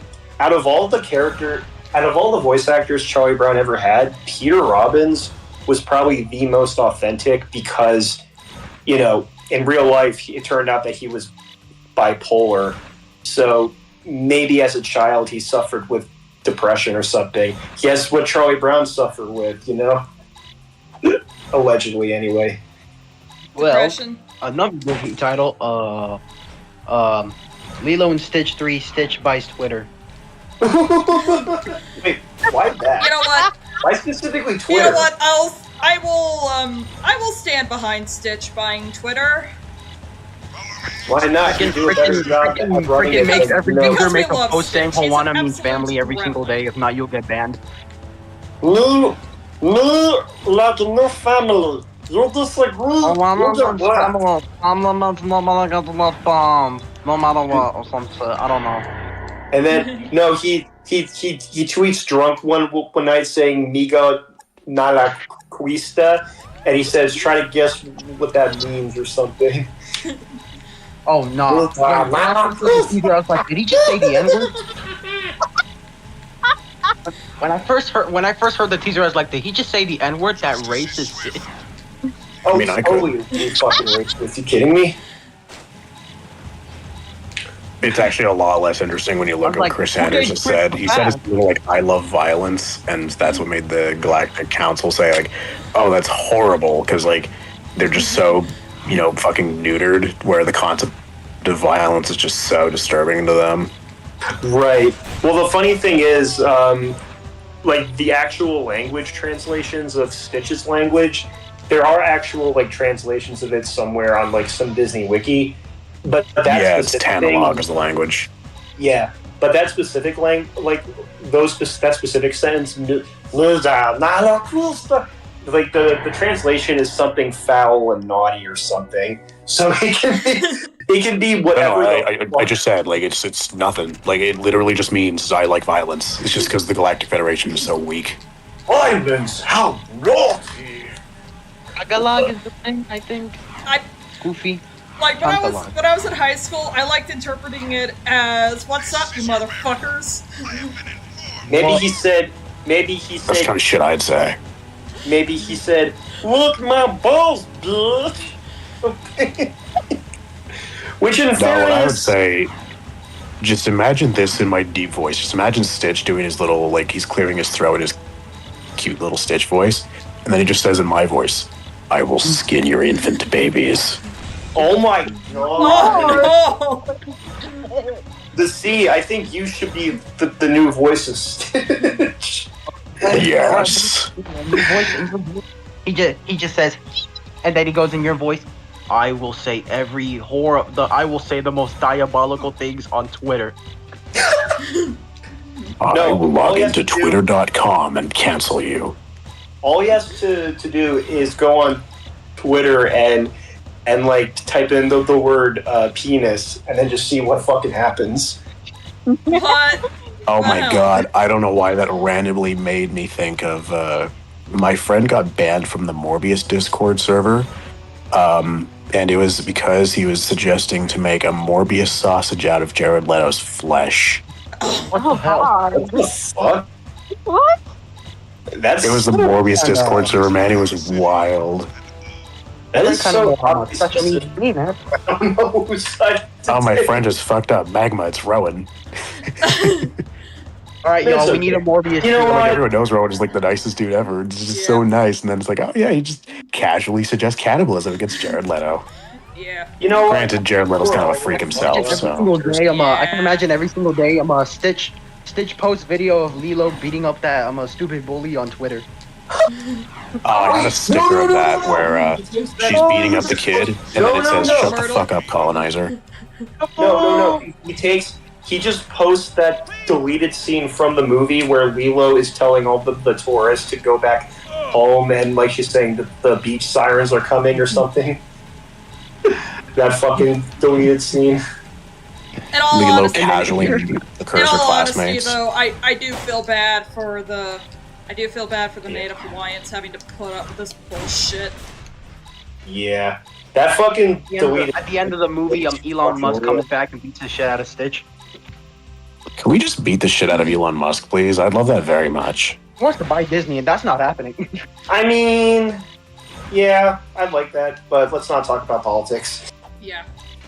Not even with politics. He just doesn't. He just really annoys me. He just looks annoying. He sounds annoying. I just want to. He's the kind of He's just he's so the kind of overrated. person.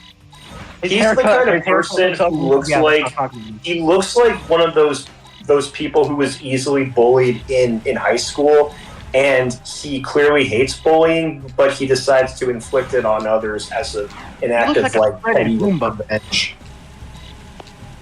He looks like a Koopaling. Hey, He looks like a fucking skinhead with hair, He does. which sounds contradictory, but He looks like like, the aliens. He looks like the alien from the Alien movies. let's just say, have you seen his hairline in 2002 versus his hairline today? There's clearly something unnatural going on. Hold on. I mean, one now. Accurate representation, right here. Accurate representation, right here. On camera, got accurate representation. Elon. Elon Musk is a fucking green thing. Of course he. I mean, it's pretty much well known that Mark Zuckerberg is secretly a lizard. Or a robot. I mean, well, And lizard Beth robot. Jesus, he's kind of weird too. why is blue? every Yo, time I he's, miss old every time people. he's out in public, out in the wild, as it were, like, nothing about this dude seems natural. It's like he does not know Alright. how to act naturally. Well, in fairness, Facebook was literally made initially out of like petty spite against girls who wouldn't date him, right? What a Am I All wrong? right, y'all. Back to Disney titles. Let's get it. Yeah, pretty much. Is it bad that I still want to watch The Social Network? I'd like to see you find this place. Impress me. All right, Oh. I got a Disney idea. a good movie. Jerry Seinfeld in Frozone. Let's go.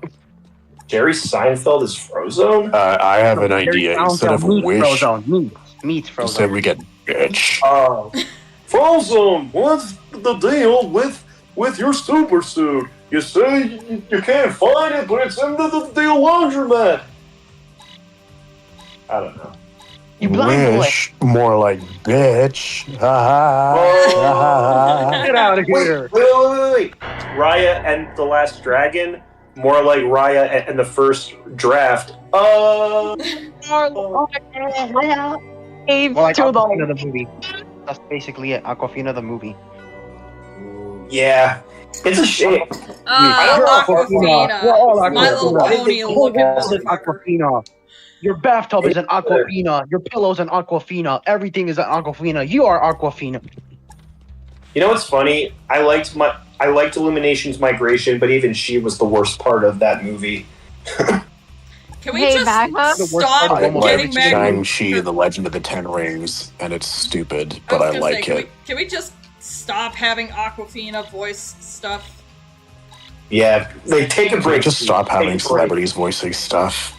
Yeah, Unless bring like the back celebrity has a Ryan really distinct Reynolds. voice, I don't want to hear them in an animated Ryan film. Reynolds and Hugh Jackman. Like that was kind of the point of celebrity. Mm-hmm. That was kind of the point of celebrity casting back in the day. Is like, yes, they're a big celebrity, and they have a very distinct voice that fits the role. Like Tom Hanks with his sort of nasally voice fits very neurotic characters like Woody, and then Tim Allen with sort of like a deeper voice with a bit more rasp to it, sort of fits a sort of calm, collected super soldier kind of character. So that fits Buzz. Fun fact. Al Brooks, very sort of old, tired sounding voice helps with Marlin, and then it's like voices like that really help. And then you go over, it's like, Wait. oh yeah, Katy Perry as Smurfette and fucking Chris Pratt as Mario. You wanna know? Well, here's a actually, good one. I Here's was a good about to talk one. about Mario. You wanna know what? Actually, I don't like the Mario movie because they have too much celebrity casting, but I do like the Sonic movie because, yes, they do have some celebrities here and there, but like But they fit actors their like voices. Tails and Sonic, they're not like A-list celebrities, and that's what I like. Yeah. Well, I'll say Keanu this. I fucking love the Mario Reeves. movie because I hate myself.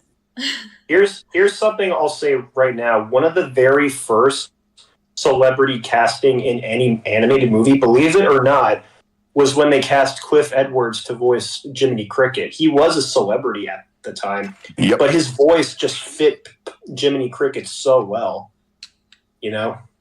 And like even when you voiced the Mad Hatter in Alice when you wish upon a star, but Jiminy Cricket was fucking up. His mannerisms and his voice just fit the character so well, Mm-hmm.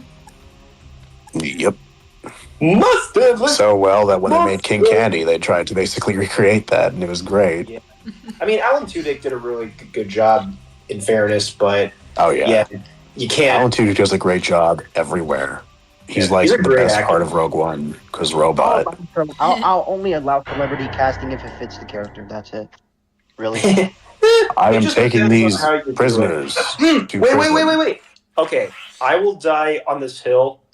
Robert Pattinson was fucking incredible as the Heron in The Boy and the Heron English dub.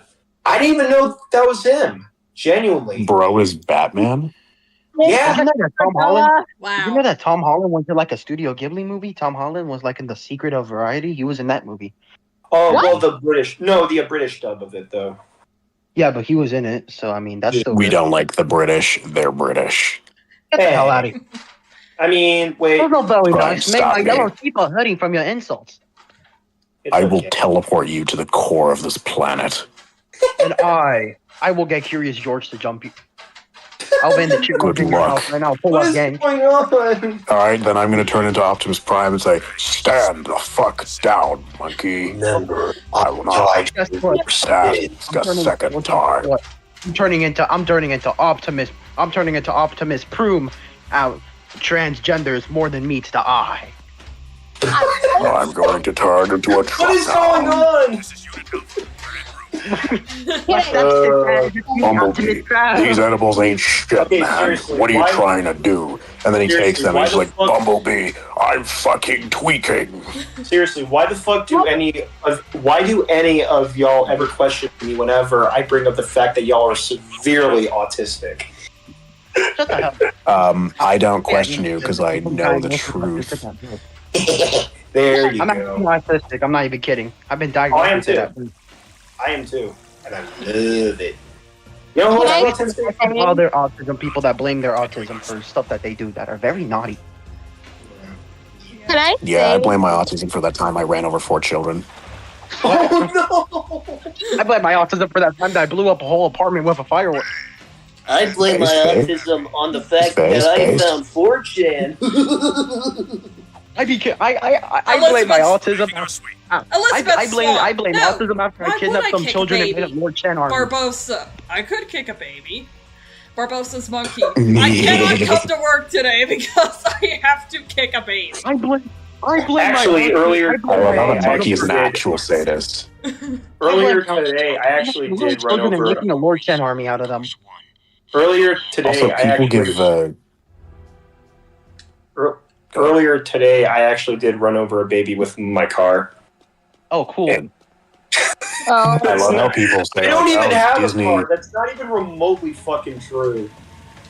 I love people say Marvel started the pop culture, the post credit scene thing in Hollywood, and like it's existed for a very long time. But real homies know where it started in blockbusters. Pirates of the Caribbean with the fucking monkey getting the coin and then cursing himself again because he's funny, and then the fucking dog on Isla Pelagostos, and then the genuinely heartwarming epilogue at World's End. I love that one. Well, if you want to go to other Gore movies, Verbinski, there's have my also- babies. Don't get me started on if like you want to mention Uber. other movies, there's also the first SpongeBob movie when the movie's wrapped up and the pirates are still in the That was theater, close. and then the theater contestant says, "Excuse me, folks, but you're gonna have to leave." What? Say that again if you dare. You folks have to leave. All right, and they I just all. swear, the memes that my friends sent me, Story of the my memes that life. my friends sent me are crazy. I'm not even kidding. I can't even talk about them. They're that bad. He made a meme out of Titan from Megamind. He made a meme out of Jake from Freebirds. He made a meme out of the captain from the SpongeBob movie too, and it was insane. Those memes are the most offensive thing I've ever seen in my life, and that's why I stopped being friends with him. Well, I mean, that's not. I mean, Oh, well, I mean, not because of that. I mean, like he did some worse stuff that I. Is this like another therapy session? Jesus Christ! No more therapy sessions. Let's move on to another topic. no more therapy, please. I have my own What issues. the hell, Lego No Batman more is peak cinema. therapy. No more therapy.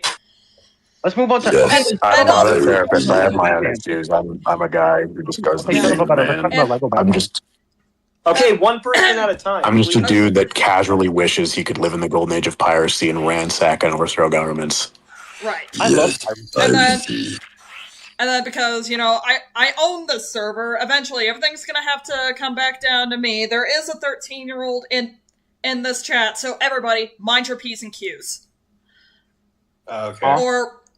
Or Rat, or JC, whichever.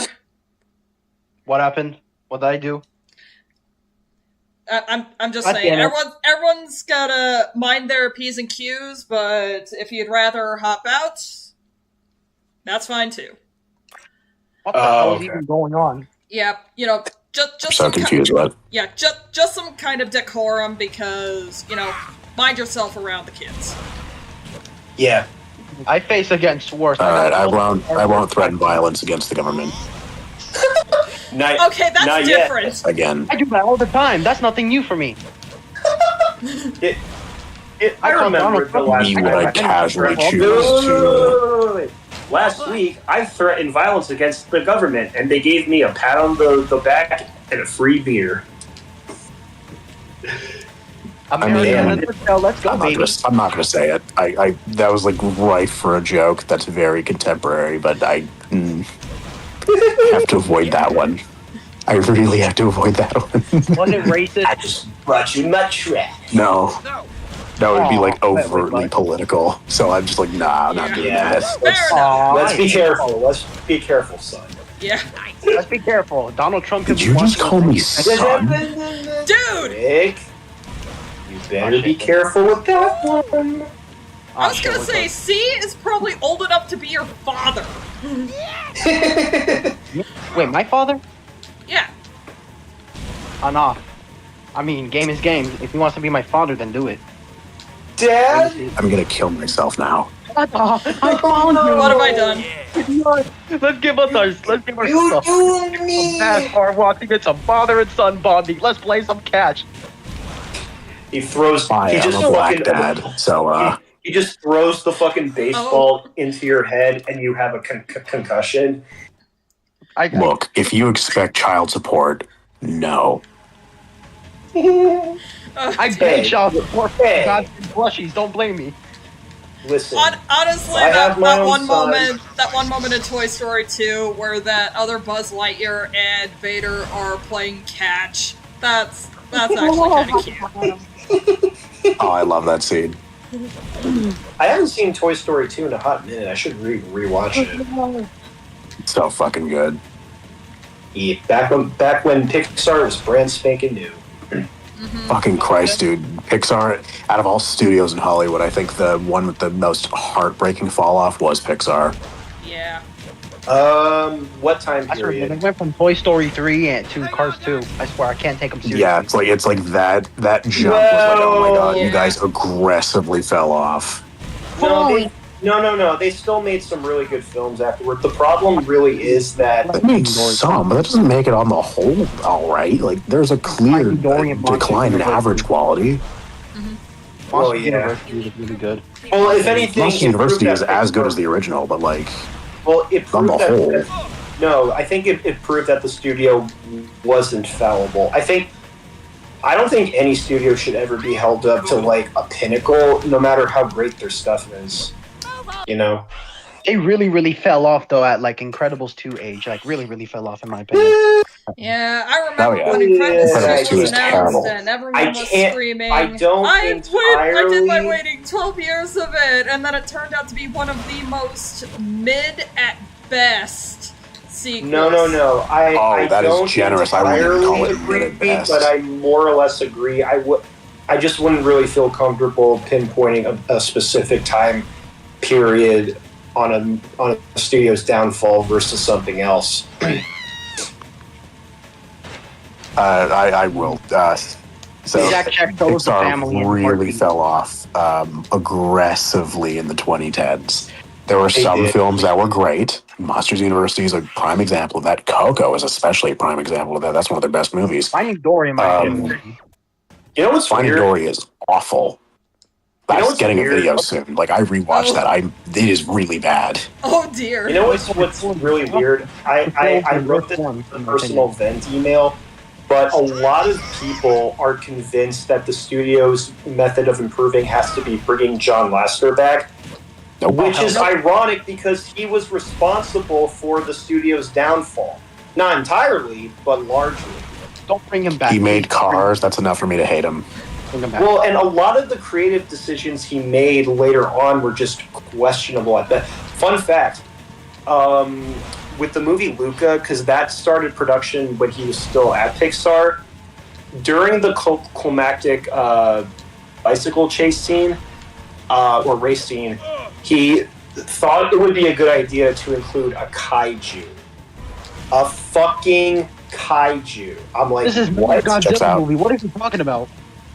Plus, it's the freaking movie- Italy. Italy isn't known for kaiju battles.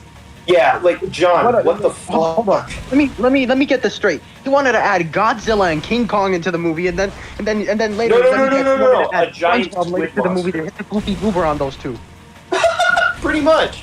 He wanted to add a giant squid monster. It's like, what? What? So, Oh, giant squid monster. I can't think of any movie that has an awesome giant squid monster. So Luca Giant could squid have monster. been. Did you tell me Squidward got mad?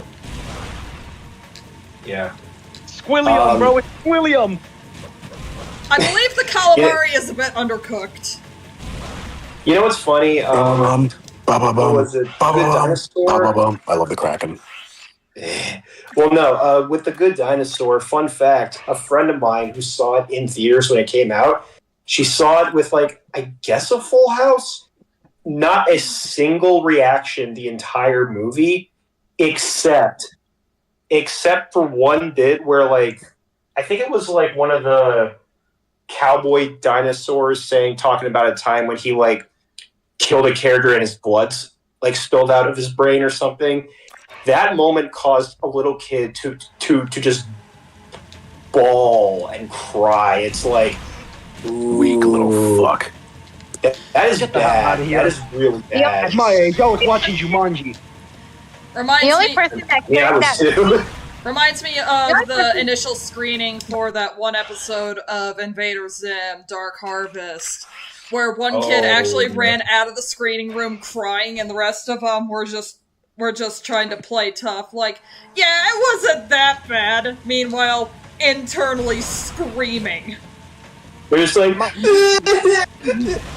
Invader Zim was not. Can we just acknowledge that Invader Zim was not a kid show, like, at all? no, Nope. not one bit. Even Jonah Which is ironic. Vasquez said, Which is let me ironic. get this straight. You want me, a person who has a comic literally called Johnny the Homicidal Maniac, to make a children's show for Nickelodeon? And And you know what? was like, yes! Nickelodeon for many, many years tried denying that show's existence, but they were responsible for it being made in the first place. Yeah, so. it's like, you don't get to... It's like, you do not get to commission this and then later realize what you got yourself into and go, actually, no, I don't want it anymore. It's like, no, we didn't do that. We were responsible. Nope. Magma, you sound like Southpaw. Going back to The Good Dinosaur, I do have to say the only person who carried that movie was Sam Elliott because of his fine ass fucking voice. I'm sorry. You know, fun fact. One point during development, this is according to John Sanford, who actually worked at Pixar at the time.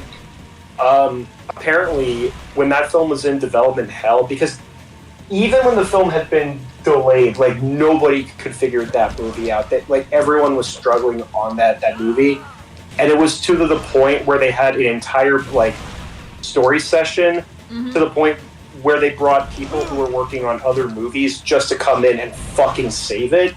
But at that point, it's like they pretty much just cut their losses. That was the first Pixar movie that was a genuine box office bomb at the time. Man. But at the time, Pixar could actually afford a box office bomb. At the time, Disney as a whole could afford a box office bomb. Yeah, I mean, well, at the time, yeah. a year. I mean, there's Both nothing. happened. I mean, Disney makes $1 billion a year. I mean, nothing's gonna stop them at that time. Nope. They're like $5 billion But for yeah, the whole per year, I think. Cycling back, Finding Dory is an absolute travesty, and honestly, I'm ashamed that movie exists. It's heartbreaking.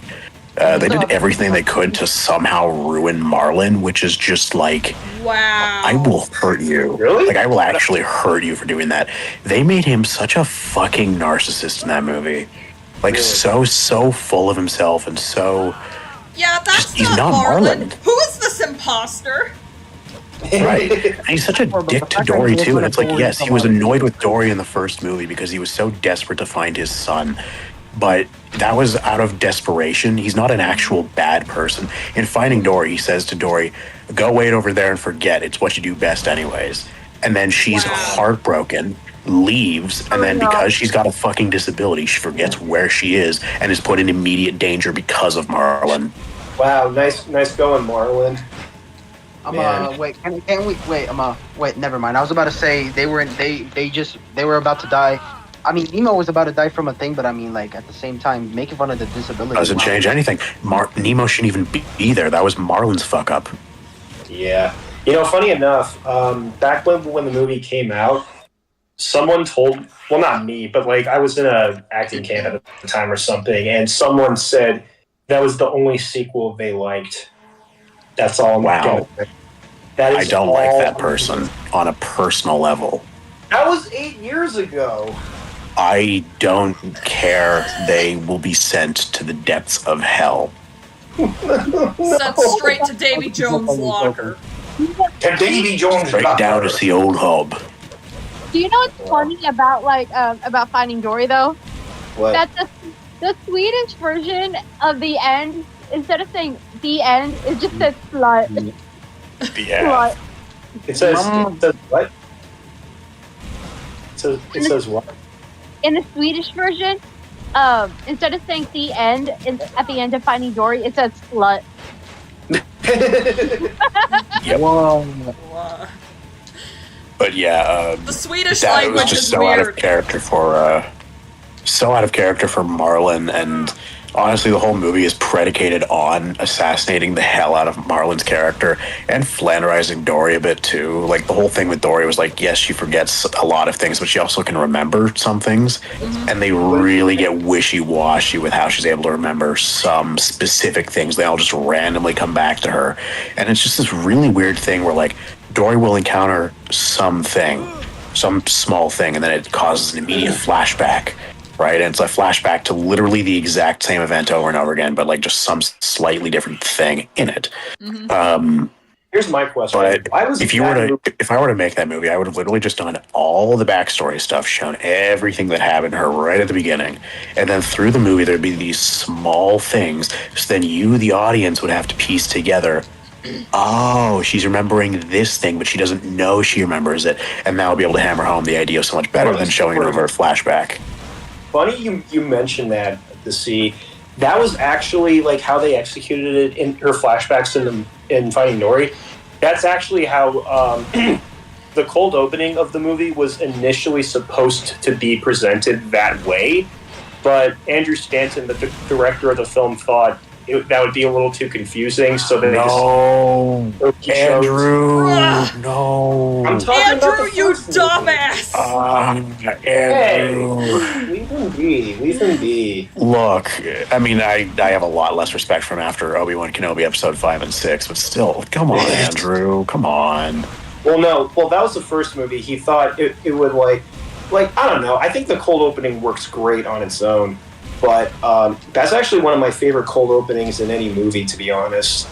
In Finding Nemo? Yeah. Yeah, it's brilliant. Because that's the thing, is like every time you see Marlin behave through the movie, because you know all of the information going into it, you can then piece together why he does or says certain things. That's how they should do things, instead of just holding the audience's hand the entire way through and saying, yes, well, it's supposed to be reminiscent of this. No. Give us all the information at the beginning. Mm-hmm. Then let us piece things together. So just to clarify, the way that it turned out in Finding Dory, the flashback, like the cold opening in Finding Nemo, would have initially been presented that way, but they thought it would be a better idea to have it as a cold opening. And you know what? Yeah, I think so too. Yeah. Just to clarify. Cold opening, much better. Don't do this shit where it's this like in medias res type shit, like fucking Man of Steel or whatever.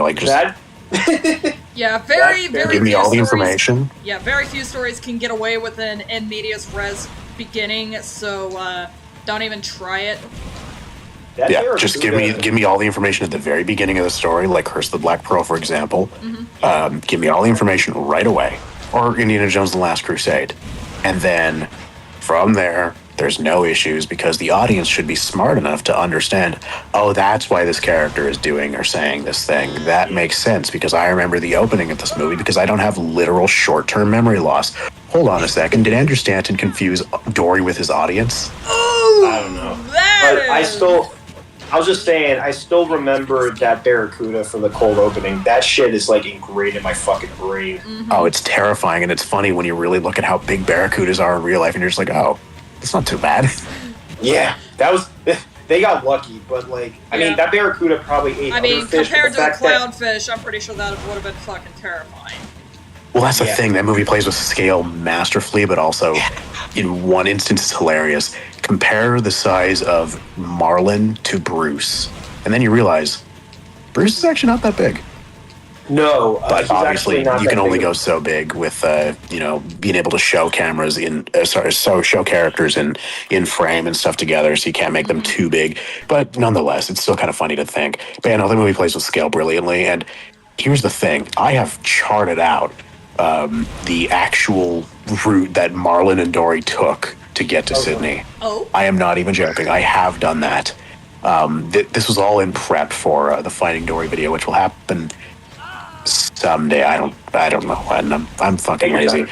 Take your time.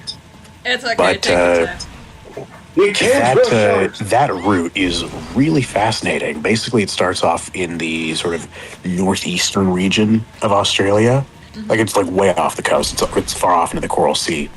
And then they pass by a World War II submarine and then trenches. And then they return to Australian coastal waters, which then becomes an issue of, okay, how do we get to the EAC? And the EAC is a real thing, so you just have to try out where that is. And then, take the EAC to Sydney. And then, because it's a movie, we can give it a little bit of charity and ignore how they got back home. Because, they do skip that over in the movie. It's about what the movie's. It would be much harder to get back, but getting to Sydney, it's formidable for a clownfish, and I think that's what makes the film so inspiring. For us humans, that's nothing. It's like a day's voyage. for this little clownfish. God knows how long he was doing that for. And the fact that he managed to do it, it's just so inspiring. And then Finding Dory just opens with, yep, let's make a casual trip over to California. Excuse me, what the fuck? Yeah, you can't do that. All right, y'all. Right now, I'm watching this YouTuber that has S.E.A talking about why Utopia is racist garbage. I don't know. Damn, Base. I mean, he's not wrong, I guess. He's never wrong. He's always right, especially in 2021 when he called out World's End a bad movie. Like, he was so right with that. Y'all, I'm happy but I think you know what? I'm trying to think of movies that come off like they try to present a good message, but the message is actually more problematic. Yeah. Can't think of movies. I can only think of short films. But Bright. Have you guys seen Bright? Have I seen what? Bright. Bright? Oh, yeah, written by Max Landis? Oh. Yeah. Oh, God, that one's funny. But anyway.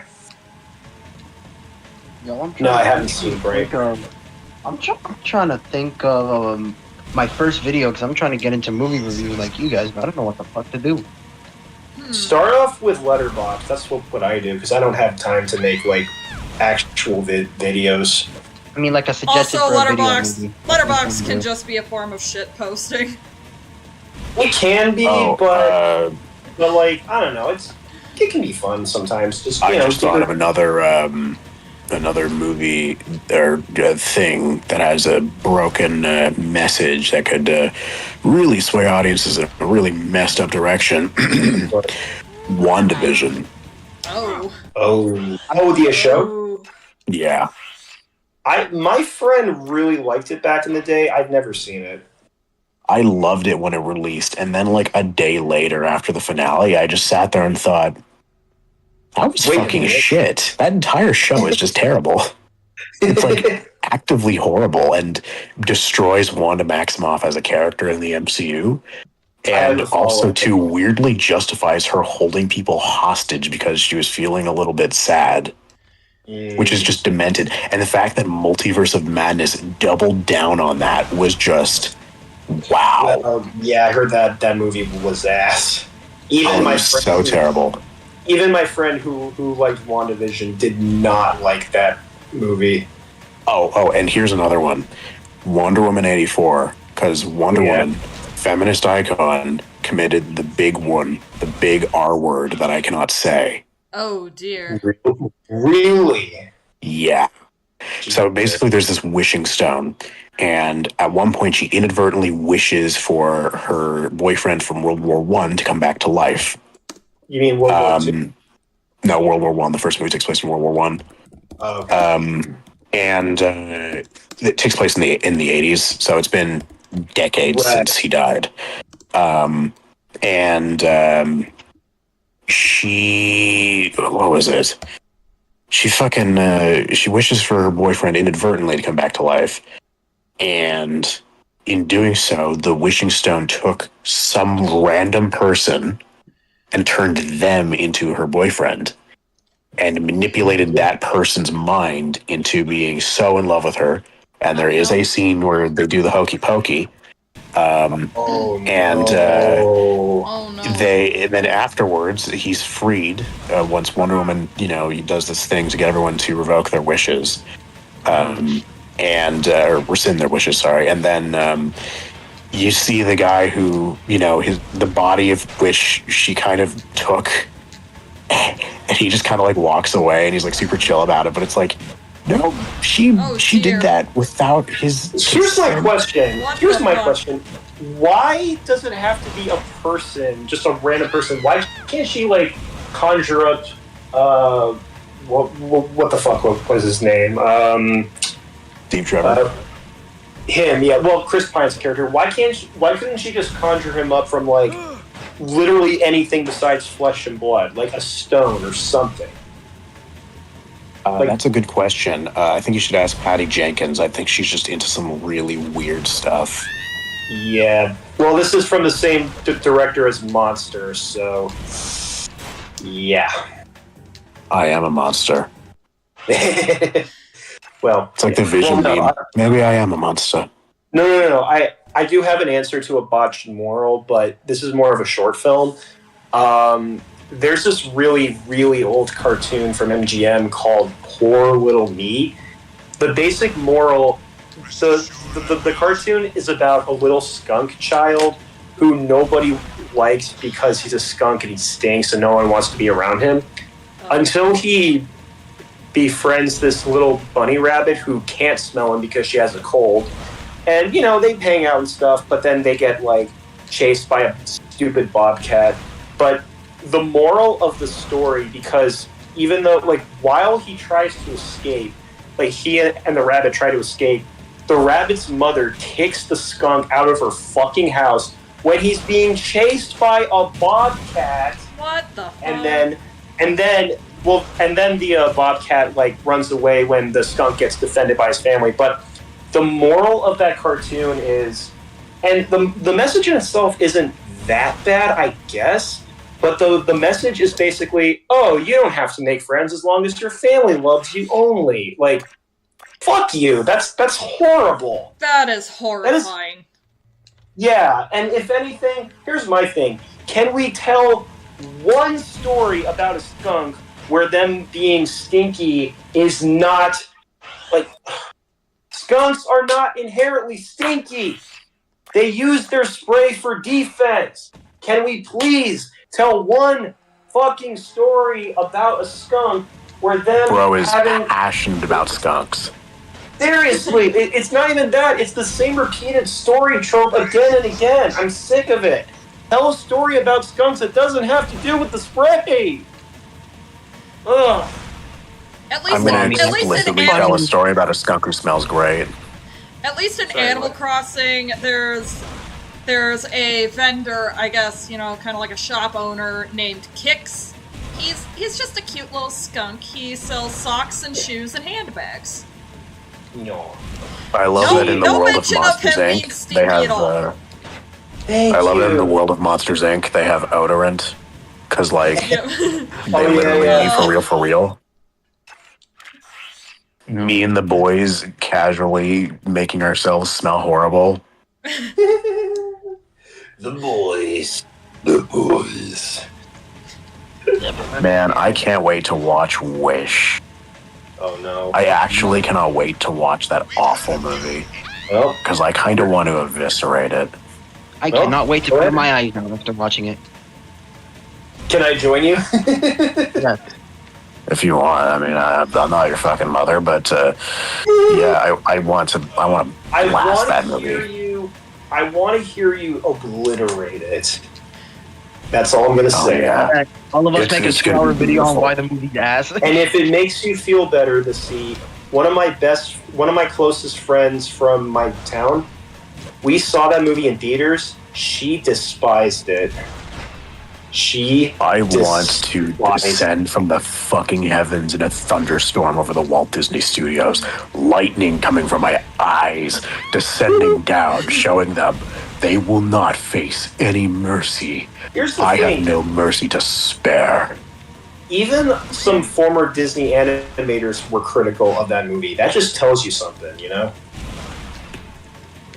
Damn. I think, as a writer, everything about that film just hurts, man. It just really hurts. Wait, have you seen Like, it yet? dear God. I haven't, but I know the whole plot, and Well, I finally have an idea for my it YouTube makes video. me angry. Oh boy, here we go. Well, here we go. I'm gonna make it. It's so funny. I actually had somebody commenting on my channel today, complaining about how I'm, being mean to Mufasa the Lion King, and I'm just sitting there thinking, I am being as charitable as fuck in calling this a desecration of Western culture. No, if anything, I'm you're being in the so fucking nice. How much you want to bet that Oh, the I'm guy being charitable. Yeah, how much you want to bet that guy commenting is one of those Disney adults? Dude, Oh, for sure, or a toddler. No. But anyways, I was just sitting there, just like, I am being so fucking nice to this movie to even pretend that it isn't one of the worst films I've ever seen. I am being genuinely kind. I'm a nice person.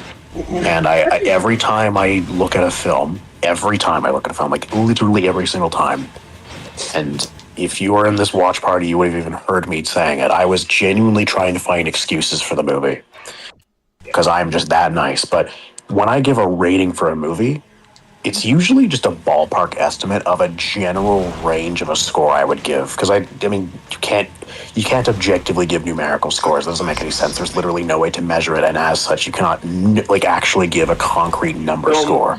Film is a very subjective art form, anyway. No, I will debate you on that to the end of time, because no, there are so many ways to objectively critique film in a multitude of different ways. But the concept of giving a numerical score inherently is going to be subjective based on objective information. I'll usually go like a range, right? So like Indiana Jones and the Dial of Destiny, the range was very tight. It was like between a 0 and a 1, so I gave it a 1. Just because I was like, you know what, I'm not a total asshole. With something like, say, I don't know, Return of the Jedi, right? The range is like a 4 to 6, so I'd give it a 6. The range for Lion King is like an 8 to a 10, so I give it like a 9 because it's not perfect, but I'm being nice. It's basically like I try to be as nice as possible these fucking movies. Right. So if the Frost is a 1 out of 10, that is me being nice. That's me being very nice. You were actually nicer to it than a lot of other people were. I'll tell you that much. Yeah, and I do think regardless of whether or not the film is bad or not, I think is also kind of irrelevant to the conversation of whether or not it is bad for culture, because it just is. That movie is factually bad for our culture, just factually. Like there's yet another example of one of the many films like that. A movie like that should not even exist, let alone the Lion King remake. Mm-hmm. And at this point, I'm just gonna have to start ignoring comments, replying to me, clapping back, of stop bringing up box office numbers. Sonic 3 sure as fuck did not body Mufasa, you dumb bitch. Yes, it did. Yep. But here's also, the thing. too, Mufasa is like leagues more expensive, so inherently Sonic 3 is much more profitable, so Disney is pissing themselves right now. Yep. Yeah. Nice Bob Iger try, hates Bob. that hedgehog. Well, I was just gonna say... And he can piss right off, because we all hate him. My first movie review, I'm doing a Curious George movie review. Okay. Based. Wait, what are you gonna do? Curious George movie review, talking about why George is probably... Curious George movie review, goddamn. From 2006? Yes, it's Optimus Prime. Dude, I remember the PBS Kids show. That was a really cool show. I like the movie. The movie was a masterpiece. I like the show, but the movie was a masterpiece. Read. It was from this Matthew O'Callaghan. Bumblebee pet. Optimus, Megatron is back. He is going to kill us. Bumblebee, I'm fucking tweaking. Damn it, stop your tweaking, goddammit. This black ass is gonna kill us. Wait. These edibles ain't shit, man. Wait. One of y'all mentioned Disney adults. Magma, you're gonna love this. You are going to love this. So, there's this Looney Tunes cartoon with Bugs Bunny, Porky Pig, and Daffy Duck. It was kind of a parody of Fantasia. It's called A Corny Concerto. Oh, I've seen that one. Again, yeah, it's a really funny one. But it was actually made as a tribute to Fantasia because the cartoon's director, Bob Clampett, was a huge Disney fan. Mm-hmm. So get this. I don't even remember their fucking names, but there's these two people who review every animated thing ever. I don't remember their names. They somehow interpreted this cartoon as an insult to Fantasia because that movie bombed when it came out, and they automatically thought that because even though Corny Concerto is a tribute, it also lampoons high art and all that stuff because it's a fucking Looney Tunes, of course. Mm-hmm. But they somehow assumed that movie was a direct insult to Fantasia, and they were like, "How dare you do that?" When I saw that reaction, I couldn't stop laughing. I was like, "Really? Really? You seriously think this movie is a direct insult to Fantasia? Man. Oh, son, you have not lived beyond your comfort zone. I'm sorry. Oh. I don't even remember their names. Not that I care.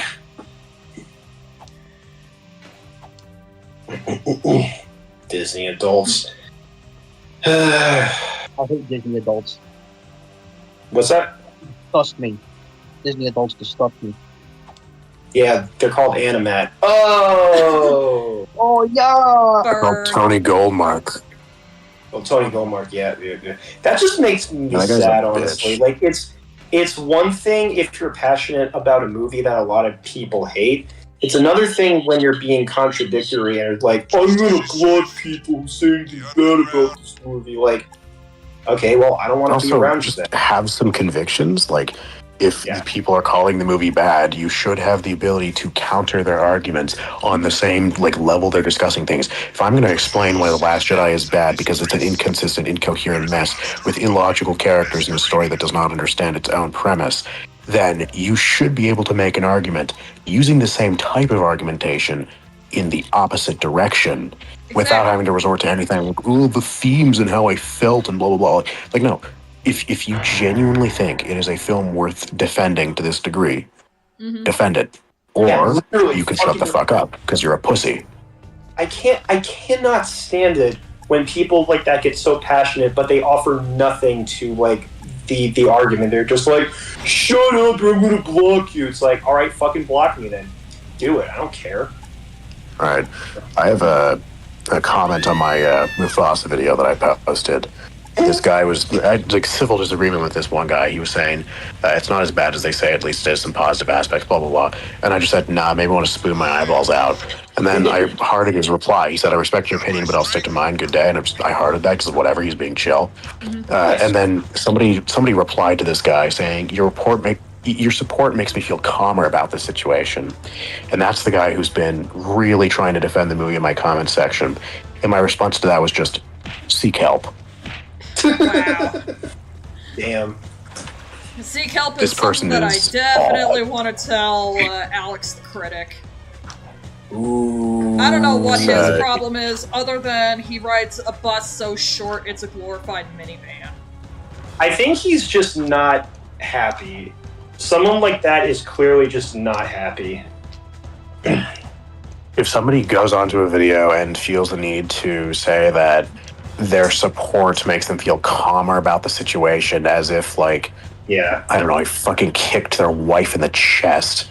Yeah. Then no, you actually need to get help. If you're gonna think that way over a movie, you actually need help. That is unhealthy.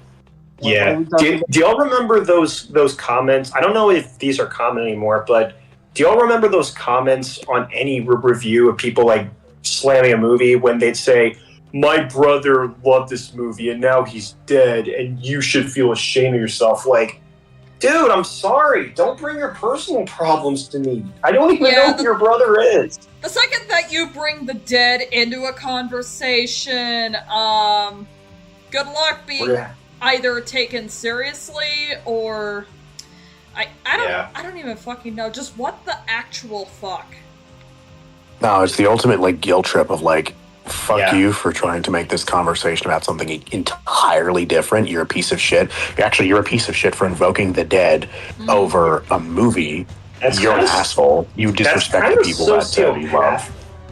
It's kind of sociopathic in a sense. Yeah. Like, Jesus Christ, grow up. It's a movie. At that point, you're just disrespecting the people you love. So you can actually fuck yourself for that. That's ridiculous. Yeah, like that's literally what a child would say. Like, Jesus. And no, that's giving children too much credit. Even children wouldn't stoop that low. At least I hope not. No, I couldn't even fathom doing that for someone that I care about. No. That's insane. That's such an insane thing to say. Yeah, dude, even if you're joking about that, then fuck you. But if you're not, you need serious help because that is just evil. It's evil. Yes. I'm sorry. There's no other way to put it. It's fucking evil. I'm so glad that in the 5 years I've been doing this shit, thank God I've never seen anything like that. good. No, I haven't either. Yep. It's just sickening that the fact that I didn't even know people did that, but to hear that really makes me worried about how sick some people are. Dude, some people, I would argue a lot of people on the internet should not be on the fucking internet. If anything, they just need to seek help. Genuinely. Anyway, not to get dark. Yeah, fuck. It's so weird too. People have I know film and all that stuff. It is an art, and art has a big connection to people. I get that. But sometimes you just need to look at the film as a physical thing that exists instead of some emotional outlet, because it is a thing that exists entirely outside of you. Your response to it is going to be valid no matter what. You're allowed to feel however you want with a movie. You can feel angry, you can feel happy, you can feel sad, you can feel elated, you can feel whatever. I don't give a shit. But there is objective quality that exists. The film exists outside of you. Whether or not you are alive, the film will still exist in its current form regardless. So this idea that, your emotions are the sole determining factor of whether or not something is good or bad, it's like, you are a fucking narcissist if you think that. Yeah. And this is why Doug Walker keeps getting roasted. Well, yeah, but it kind of makes me think. I remember this. This has never made any sense to me when people have said, like, you cannot criticize Kingdom Hearts because it was my childhood and it got me through depression. I don't give a shit. That doesn't mean you can't be critical of it if you're not a fan of it. Not saying. I'm just being really fucking blunt. I don't give a shit. Well, let's say Kingdom Hearts put me into a depression. So what? Am I supposed to then supersede my thoughts on this thing just because it got you through depression? Yeah, like you can't. I don't even understand the I couldn't give less of a fuck. Some people just need to chill the fuck out. Right. A movie can just be bad or good. That is a thing that can happen. And you can prove whether or not something is good or bad. That is a thing you can do. And it's not that hard. And it's not a bad thing to do. Like, criticism is not a bad thing. Like some people in my comment section for some fucking reason think it is. Criticism is how we learn. And if we don't have standards to hold people up to, then we have a very dark future ahead for us. Yeah. You need to be called out on your mistakes. But at the same time, just learn from them. And it's okay. It's okay. It's natural. Anyway. Excuse me. People need to grow up. Movies are just movies. Yep. You can discuss them as a thing. Don't treat them as if they're your ride or die. And if it's criticized, you're gonna fucking piss blood. Like Cry Me a River. Yeah, it's not like a movie killed your grandma or anything. That's exactly why I've seen kill my grandmother. I have never understood when people say, like, the last Airbender movie ruined my childhood. No, it didn't. No, it didn't. It's just a bad movie. That's it. It did not ruin the legacy of Avatar: The Last Airbender that still exists. M. Night Shyamalan and everyone behind it did not, go out of their way to, ruin your childhood. They made a shitty movie, and even though that movie exists, I will say, though, there is something to be said, though, when it comes down to the cultural memory of a piece of media that exists. So, yes, somebody's memories might be intact. Still, though, the cultural memory is very, very important, because then you'll have a situation like, say, think of it this way. Once upon a time, people used to think of The Little Mermaid as a very different story than what we think of it as now. Only 40 years ago, the concept of The Little Mermaid was a fundamentally different one than the one we're familiar with now. Yeah. So with that, I think there is something to be said for if you make a continuation or adaptation or something of that piece of media, but it's so bad it misrepresents the story that it is. Like, say, the 80s Dune movie. not accurately representing the themes and characters of the Frank Herbert novel, Yeah. then that can do a lot of damage to the cultural memory of that thing. I think a good example as well recently would be Indiana Jones and the Dial of Destiny. And a lot of the conversations of Indiana Jones as a character and as a franchise going into that movie, people fundamentally do not understand the character of Indiana Jones, and it is fucking baffling. I've heard people say Indiana Jones has no character arc, and I'm just like, wow, you are a fucking idiot. He has a character arc through all of those movies. Were they absolute sleeping through dipshits. those? Did they just Yeah, like, sleep what are through y'all the talking entire about? thing? It's not as if Raiders of the Lost Ark, yes, he doesn't get the arc. That's not the point of the movie. The point of the movie is how, in trying to go on that big adventure, he reconnects with Marion and becomes a much better person on the whole.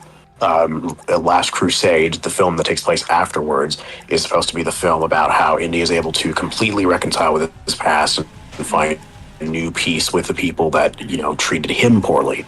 Instead of him treating someone else poorly, he's now able to reconcile with somebody who treated him poorly. And then King of the Crystal Skull is him finally finding peace with a new family. And then Dial of Destiny came in and completely undid all of that, and then tried to make the case that, oh, Indy is always kind of just a loner, you know? It's like, nope, that's not his character. He is always somebody who was seeking connection, greater connection with people. He always wanted that. So to try and undo that, it's like, nope, you fundamentally misunderstood this story, and as such, you have changed the cultural perception of this character to audiences. Yeah.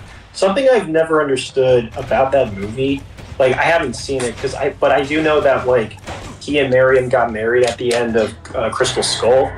And in Dial of Destiny, they were divorced, but then got back together. It's like, why even have them divorced in the first place? Exactly. Like, it doesn't. Good question. The in-universe reason was because his son died in fucking Vietnam. Yeah, This is my which ass. you explained in a previous call that wouldn't make sense for Mutt's character because Mutt is an anti-authoritarian greaser, so... Yeah. Right. And also, too, by the time of when he died, it was implied to be recent. Like, it was implied to be very recent. So it means it must have been, like, 1968, 1969. Mm-hmm. Yeah. So Mutt would have been, like, 30? Uh-huh. So, no. Mutt was born in, like, 1938, I believe. Like, no, he was not... 1930. Oh yeah, he was born in 1938. He was born a year after. Yeah, he was born a year after the failed marriage between Indy and Marion, which happened a year after Raiders of the Lost Ark. So he would have been 30 by the time of when he died before Dial of Destiny. And the concept of him going off to fight in Vietnam because he wanted to piss his parents off. At the age of 30, I'm sorry, this is the 1960s. Yeah. Also 30? He would have had his own home with his own wife and kids and a full-ass business because it was the 60s. Life was good for white and people. He could have, like, still died. Like, okay, they want to justify him somehow dying. Make it just like he lived a good life, but for whatever reason, something... Maybe he was... Because, okay, take advantage of the 1960s decade. What were people super paranoid about during the 1960s? Oh, I don't know. The Cold War, marijuana, all that shit. Maybe he died because he was extremely paranoid about the Cold War and that, I'm obviously speaking out of my ass, but like just anything other than, oh, he went to Vietnam. Like, I'll do one that's just fully in character for him. Yeah. He's on an adventure with Indiana Jones because that's what they established at the end of King of the Crystal Skull, that they're basically like two peas in a pod. They're father and son, and he's very clearly Indy's son. So they go on an adventure together, and in that adventure, Mutt dies, and Indy then blames himself, and then Marion has a reason to blame Indy. There you go. Yeah. Boom. So you have a reason for Indy to hate himself, and you have a reason for Marion to hate Indy. So that actually makes logical sense. And then you could actually make the case that, yeah, it kind of was, it wasn't Indy's fault, but you can understand why he would think it's his fault. Because Mutt is a grown man who made his own choice to go on these adventures with his dad. Mm-hmm. But Indy would obviously blame himself, and Marion's his mother, so obviously she wouldn't, be easily convinced that it wasn't her husband's fault that, her son got killed in an adventure with him. Right. But yeah, it would make a lot more sense. It'd be in character, and then there you go. You can still facilitate the same fucking arc for him without having to break any character. Do you think? I'm not trying to like necessarily assume this, but do you think that the people behind the film actually wanted to make an Indiana Jones movie, like genuinely? Because based on that, I don't really know if they like. Maybe they did, but it really feels like they didn't really understand what they were doing. Yeah, they're kind of stupid. Like, I mean, everything about this movie rings as not an Indiana Jones movie. It doesn't have like the classic Indiana Jones like logo fades. It doesn't have the way the movies end, where it like just lingers on a shot and then the credits roll over that shot and then it slowly fades to black as the end of the shot kicks in, like a minute into the credits. Like, it didn't do any of the classic tropes that are associated with the franchise. So I honestly gotta say, I don't know if they actually wanted to make an Indiana Jones movie. Yeah, and like, honestly, did you also say that the writer, director, whichever, said that they wanted to paint over Kingdom of the Crystal Skull with broad strokes? Yep. James Mangold is a fucking asshole. I do not like him. He made Logan, good for him, but he's still an asshole. Which is weird. You want to know something hilarious? One of the very first projects he ever worked on was co-writing the screenplay for Disney's Oliver and Company. I'm not even kidding. Yep. Wow. No, I know. Huh. Okay. Yeah, he's a weird dude. I'm gonna be really honest. This is my hot take on James Mangold that people will be really upset with if I were to say this publicly. Mangold is kind of overrated. He's just an overrated hack. In fairness, like, you're saying this on a stream that is going to be public, so whatever. No one's gonna recognize me, and if they do, hi everyone. I'm the C. I'm the asshole everyone hates. I don't hate you. Though I could always enlist anything if you want me to. So just say the word. I'll just alright. It's unlisted. So or heck, you can't say that about the director of Logan. Yes, he can, because it's called. It doesn't matter too much to me. If you'll do whatever you want, it's all good.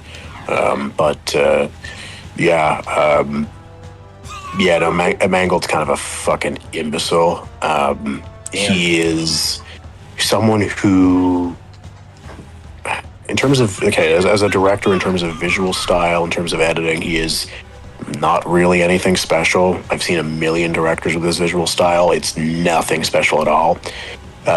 In terms of his storytelling, he works best when other people are helping him with them. Yeah. So, frankly, he's just your run-of-the-mill stock director who is so overrated because, he made Logan, and Logan is awesome. I agree, Logan is fucking awesome. It's a great movie. But I'm not willing to say, oh yes, this guy is the fucking GOAT because he made one really great movie. Like, that's kind of bullshit. You can make if he had a career of bangers after bangers like James Cameron or Steven Spielberg, then we'd have a very different conversation. But no, his career is riddled with just mid to shit to the occasional genuinely great piece of film. Yeah. I don't even remember what he made besides maybe Copland or Girl Interrupted. The Wolverine. That movie is Wolverine, shit, but it's my shit. I love that movie. In Such fairness, a stupid fucking movie. I kind of liked that movie back in the day too. I like it too. It's dumb, but it's fun. Yeah. Sometimes you doesn't just make need any sense. It's just fucking awesome, and it made me think one thing. Yep, I'm into Asian women. There you go. There you go. All I gotta say is that cast was amazing. I'm trying to think of other. Also, it made me want to move to Japan. Fair enough. I'm trying to think Depending of on how things go, I might. Do it. Fuck it. I'm trying to think of other filmmakers out there who like have a kind of a hit or miss output. I mean, I guess Ron Howard's pretty hit or miss, but I haven't seen a lot of his movies. What's another one? You know what? I guess I love Tim Burton's films, but even I can admit he can be pretty hit or miss. I'll say that. Yeah, fair. Fair. Actually, I'm gonna be back. I'm gonna get some water. Okay. Do it. I'm trying to think of other direct. I guess Don Bluth can be hit or miss, but I think everyone kind of agrees. So can Ralph Bakshi, I guess. Are you familiar with any filmmakers, Magma? What's that? Or are you mostly within the realm of like video games and shit? Sorry, can you repeat the question? Are you familiar with any notable filmmakers, or are you mostly familiar with like video games and stuff? Let's see. I think it's safe to say that while I grew up with a lot of movies and a lot of video games, I don't necessarily pay attention to the behind-the-scenes stuff unless, you know, like with animated films, the history is really, really interesting. Yeah. The C and I are kind of like, we have to know everyone behind these movies. That's just how we roll, I guess. I guess to a certain extent, kind of the same as you, but like in addition to like people behind animated movies, like people behind animated cartoons. Like I mentioned some of the guys who made the original Looney Tunes, but we also mentioned like Steven Hillenburg and Paul Tibbitt earlier. Yeah, that's another one. Yeah, just a lot of other people out there. Just a lot of. Here's a director I've fallen out of love with, Jon Favreau. Man. Yeah, I feel kind of bad because the dude is pretty talented, but after the Lion King remake, he got fucking lazy. Yep. Well, yeah, I guess so. I don't like using that word, but Lion King, and then all the Star Wars stuff he's done has been so ridiculously fucking lazy. I haven't even seen The Mandalorian. I've not seen one episode. It's bad. Everyone thinks it's good. They're wrong. It's bad. That's bad, and you should feel bad. Wait, what? Just out of curiosity, see, what are your thoughts on Sam Raimi? I love the Sam Raimi Spider-Man movies. They were my childhood. I will confess they are great movies. They're not good movies. Well, they're not objectively great movies, I guess. No, they're just like objectively not good, period. Like, they're just not good movies. They're really, there's a lot of problems in those movies. I love them, though. It's not like in the sense of like I have a guilty pleasure. It's like, no, I am proud of the fact that I love those movies. Yeah. I rewatch the trilogy every single year. And I'm brought to tears at the end of each film. They're my childhood. I love those movies so much. Nice. I hear that music and I'm immediately sent back to my childhood, and I feel like I'm a fucking like 8-year-old, 9-year-old all over again, and I'm just like, oh my god. It feels like home. I don't know how to describe those movies. They feel like home. You know, it's funny. His brother Ted Raimi voiced a lot of incidental characters on Invader Zim. That's awesome. He was also in the Spider-Man movies too. He was Hoffman. He was J. Jonah Jameson's assistant. Hoffman. Yeah. Yes, sir. I'm pretty sure he helped out his brother on the Evil Dead movies. Now that I think about it. Yeah. Those are fun movies. Yeah, fuck man, I love this. Now you just made me think of the fucking Raimi Spider-Man movies. Again, I don't think they're good movies at all, but fucking Christ, I love them. There's just so much heart to them, you know? It's just, they're fucking cozy.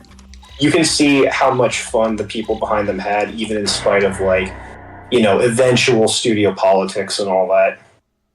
Yeah. It's like, you feel like when I watch them, I just feel like I have like a nice warm blanket around me. It's like, oh my god, this is just it's so happy, it's so fun, so pleasant. This is nothing against any other Spider-Man movies out there, but other than maybe Into the Spider-Verse movies and I don't remember that movie by Dan Poole. I remember the movie, I just don't remember the title. But other than those, I can't think of any other Spider-Man movie that even came close to matching like the fun that those movies brought. You know, Spider-Man: Homecoming is pretty fun. Very, very low stakes, and I think that really helps the movie quite a bit. I mean, just strictly in like the fun camp, that really, really helps it. I will argue that is objectively the best live-action Spider-Man movie at a whopping 5 or 6 out of 10. But in terms of fun, it's a pretty decent time compared to the Raimi films. And the Spider-Verse movies are basically firing on all cylinders, both being excellently written in every capacity. Yeah. For the most part, across Spider-Verse has some issues, but also too just being really fucking fun. Yeah, of course. But I will maintain across the Spider-Verse has some pretty decent issues. Like the first movie is really fucking tight, like easily the best superhero film ever made. But fuck, man.